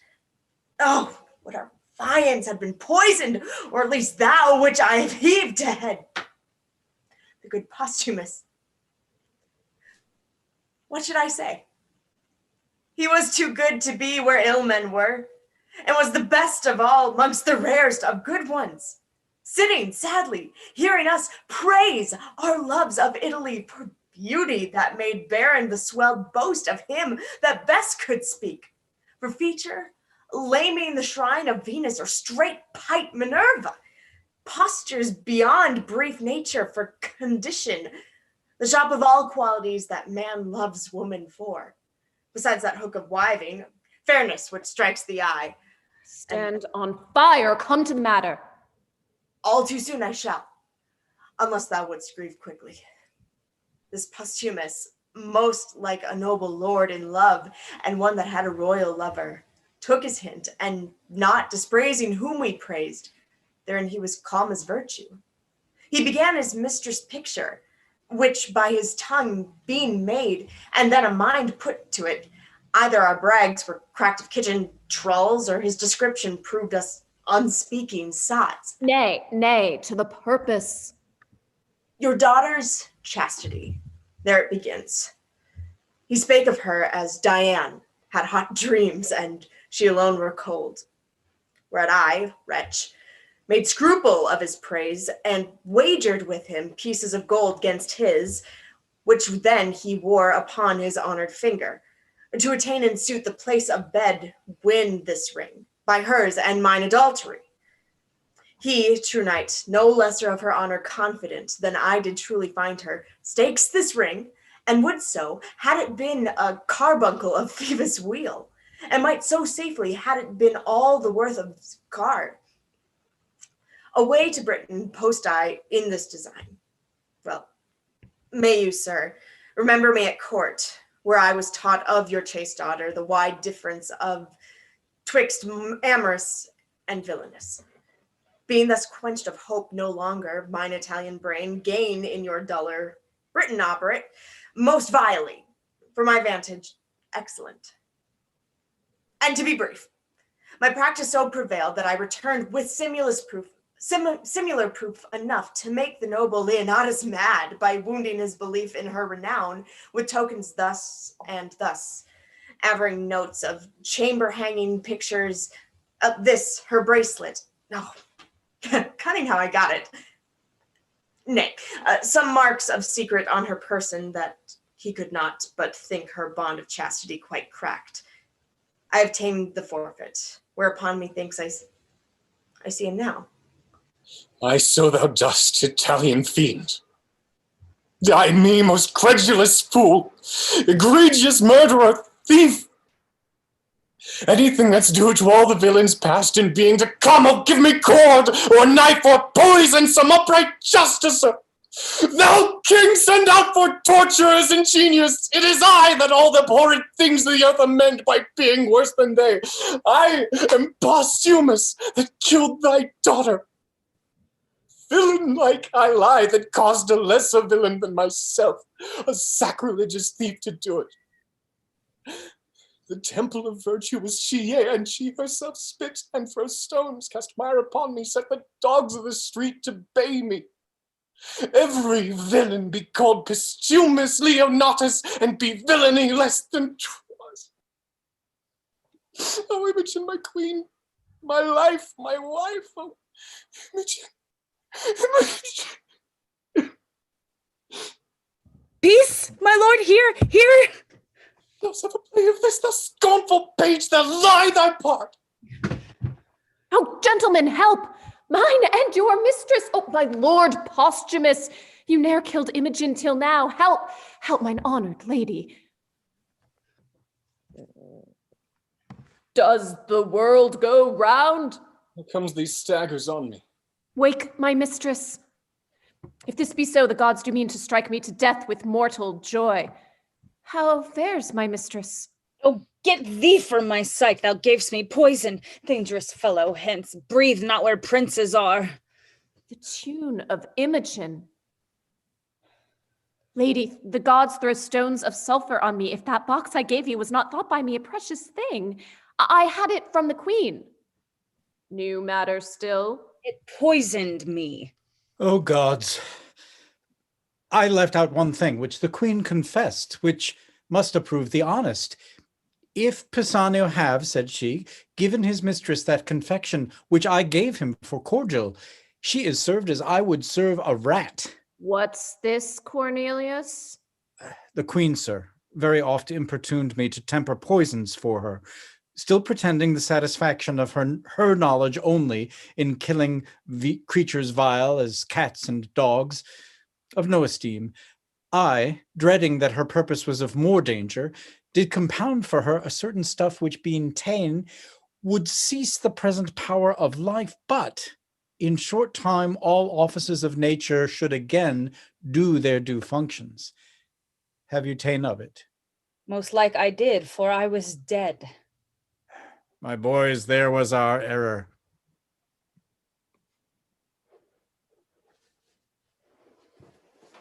Why did you throw your wedded lady? Really? Think that you are upon a rock and now throw me again? There, like fruit, my soul, till the tree die. Now, my flesh, my child, what makes thou me a dullard in this act? Wilt thou not speak to me? Your blessing, sir. Though you did love this youth, I blame you not. You had a motive for it. My tears that fall prove holy water on thee. Imogen, thy mother's dead. I am sorry for it, my lord. Oh, she was not, and long of her it was that we meet here so strangely. But her son is gone, we know not how nor where. My lord, now fear is from me, I'll speak truth. Lord Cloten, upon my lady's missing, came to me with his sword drawn, foamed at the mouth, and swore if I discovered not which way she was gone, it was my instant death.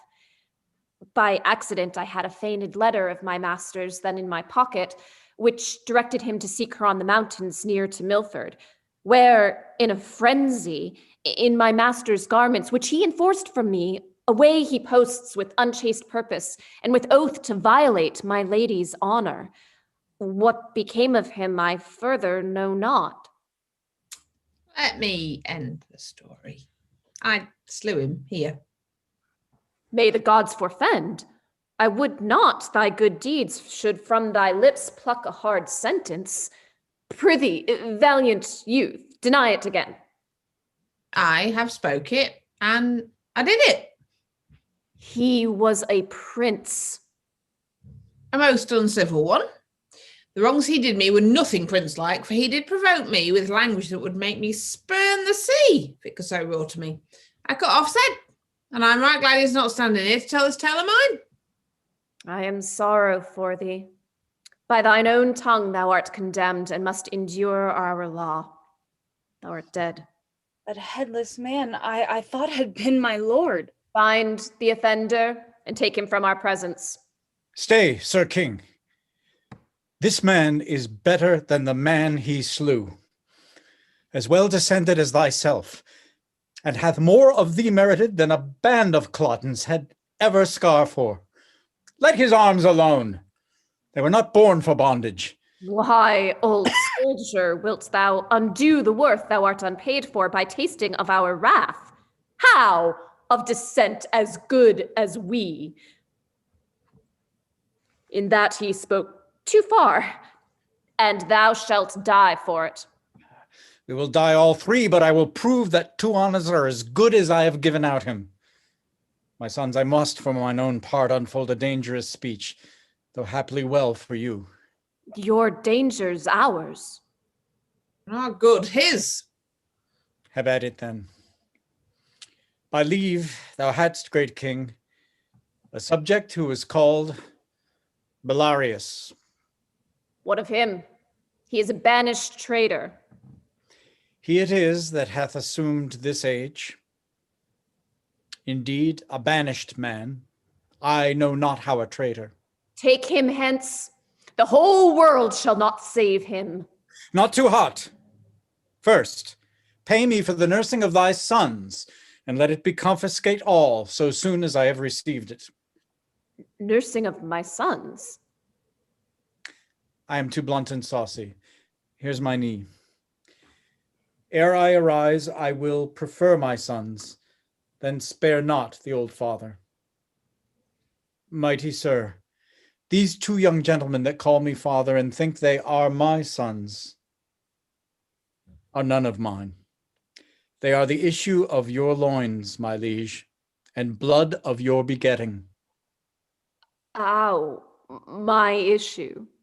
So sure as you your fathers. I, old Morgan, am that Belarius whom you sometime banished. Your pleasure was my mere offense, my punishment itself, and all my treason. That I suffered was all the harm I did. These gentle princes, for such and so they are, these 20 years have I trained up. Those arts they have as I could have put into them. My breeding, sir, was, as your highness knows, their nurse, Euryphile, whom for the theft I wedded, stole these children upon my banishment. I moved her to it, having received the punishment before for that which I did then. Beaten for loyalty, excited me to treason. Their dear loss, the more of you 'twas felt, the more it shaped unto my end of stealing them. But, gracious sir, here are your sons again. And I must lose two of the sweetest companions in the world. The benediction of these covering heavens fall on their heads like dew, for they are worthy to inlay heaven with stars. Thou weep'st and speak'st. The service that you three have done is more unlike than this thou tell'st. I lost my children. If these be they, I know not how to wish a pair of worthier sons. Be pleased awhile. This gentleman, whom I call Polydor, most worthy prince, as yours is true Guiderius. This gentleman, my Caudwall, Aviragus, your younger princely son. He, sir, was lapped in a most curious mantle, wrought by the hand of his queen mother, which for more probation I can with ease produce. Guiderius had upon his neck a mole, a sanguine star. It was the mark of wonder. This is he, who hath upon him still that natural stamp. It was wise nature's end in the donation to be his evidence now. Oh, what am I? A mother to the birth of three? Ne'er, mother, rejoice deliverance more. Blessed, pray you be, that after this strange starting from your orbs, you may reign in them now. Oh, Imogen, thou hast lost by this a kingdom. No, my lord, I have got 2 worlds by it. Oh, my gentle brothers, have we thus met? Oh, never say hereafter, but I am truest speaker. You called me brother when I was but your sister. I, you, brothers, when we were so indeed. Did you e'er meet? Aye, my good lord. At first meeting loved. Continued so until we thought he died. Oh, rare instinct. When shall I hear all through? This fierce abridgment hath to it circumstantial branches, which distinction should be rich in. Where, how lived you, and when came you to serve our Roman captive? How parted with your brothers? How first met them? Why fled you from the court, and whither? these, and your 3 motives to the battle with I know not how much more should be demanded, and all the other by dependencies from chance to chance, but nor the time nor place will serve our long interrogatories. See, Posthumus anchors upon Imogen, and she, like harmless lightning, throws her eye on him, her brothers, me, her master, hitting each object with a joy. The counterchange is severally in all. Let's quit this ground and smoke the temple with our sacrifices. Thou art my brother, so we'll hold thee ever. You are my father too, and did relieve me to see this gracious season. All o'erjoyed save in these bonds. Let them be joyful too, for they shall taste our comfort. Lucius, my good master, I will yet do you service. Happy be you. The forlorn soldier that so nobly fought, he would have well becomed this place and graced the thankings of a king. I am, sir, the soldier that did company these 3 in poor beseeming. 'Twas a fitment for the purpose I then followed, that I was he. Speak, Iachimo. I had you down and might have made you finish. I am down again, but now my heavy conscience sinks my knee. As then your force did, take that life, beseech you, which I so often know. But your ring first, and here the bracelet, and of the truest princess that ever swore her oath, her faith. Kneel not to me. The power that I have on you is to spare you, the malice towards you to forgive you. Live and deal with others better. Nobly doomed. We'll learn our freeness of a son-in-law. Pardon's the word to all.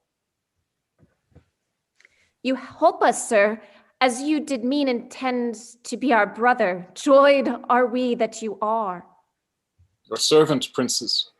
Good my lord of Rome, call forth your soothsayer. As I slept, methought great Jupiter upon his eagle backed appeared to me, well, with other sprightly shows of mine own kindred.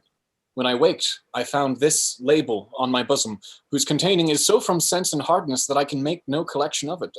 Let him show his skill in the construction. Philemonus. Here, my good lord. Read and declare the meaning. Whenas a lion's whelp shall, to himself unknown, without seeking, find and be embraced by a piece of tender air, and when from a stately cedar shall be lopped branches, which, being dead many years, shall after revive, be jointed to the old stock, and freshly grow, then shall Posthumus and end his miseries, Britain be fortunate, and flourish in peace and plenty. Thou, Leonatus, are the lion's whelp, the fit and apt construction of thy name being Leonatus, doth import so much. Piece of tender air, thy virtuous daughter, which we call Molisere, and Molisere, we term it Mulier, which Mulier I divine is the most constant wife, who even now, answering the letter of the oracle, unknown to you, Posthumus, unsought, were clipped about with this most tender air. This hath some seeming. The lofty cedar, royal Cymbeline, personates thee, and thy lopped branches point thy 2 sons forth, who, by Bellaria stolen, for many years thought dead, and now revived. The majestic cedar joined, whose issue promises Britain peace and plenty. Well, my peace we will begin. And, Caius Lucius, though the victor, we submit to Caesar and to the Roman Empire, promising to pay our wonted tribute, from the which we were dissuaded by our wicked queen, whom heaven's injustice both on her and hers have laid most heavy hand. The fingers of power above do tune the harmony of this peace, The vision which I made known to Lucius ere the stroke of this yet scarce cold battle in this instant is full accomplished. The Roman eagle from south to west on wings soaring aloft lessened herself, and in the beams of the sun so vanished, which foreshadowed our prince the eagle. Imperial Caesar should again unite his favour with the radiant Cymbeline, which shadows here in the west. Laud we the gods, and let our crooked smoke climb to their nostrils from our blessed altars. Publish we this peace to all our subjects. Set we forward. Let a Roman and a British ensign wave friendly together. So through Ludstown march, and in the temple of great Jupiter our peace will ratify, seal it with feasts. Set on there.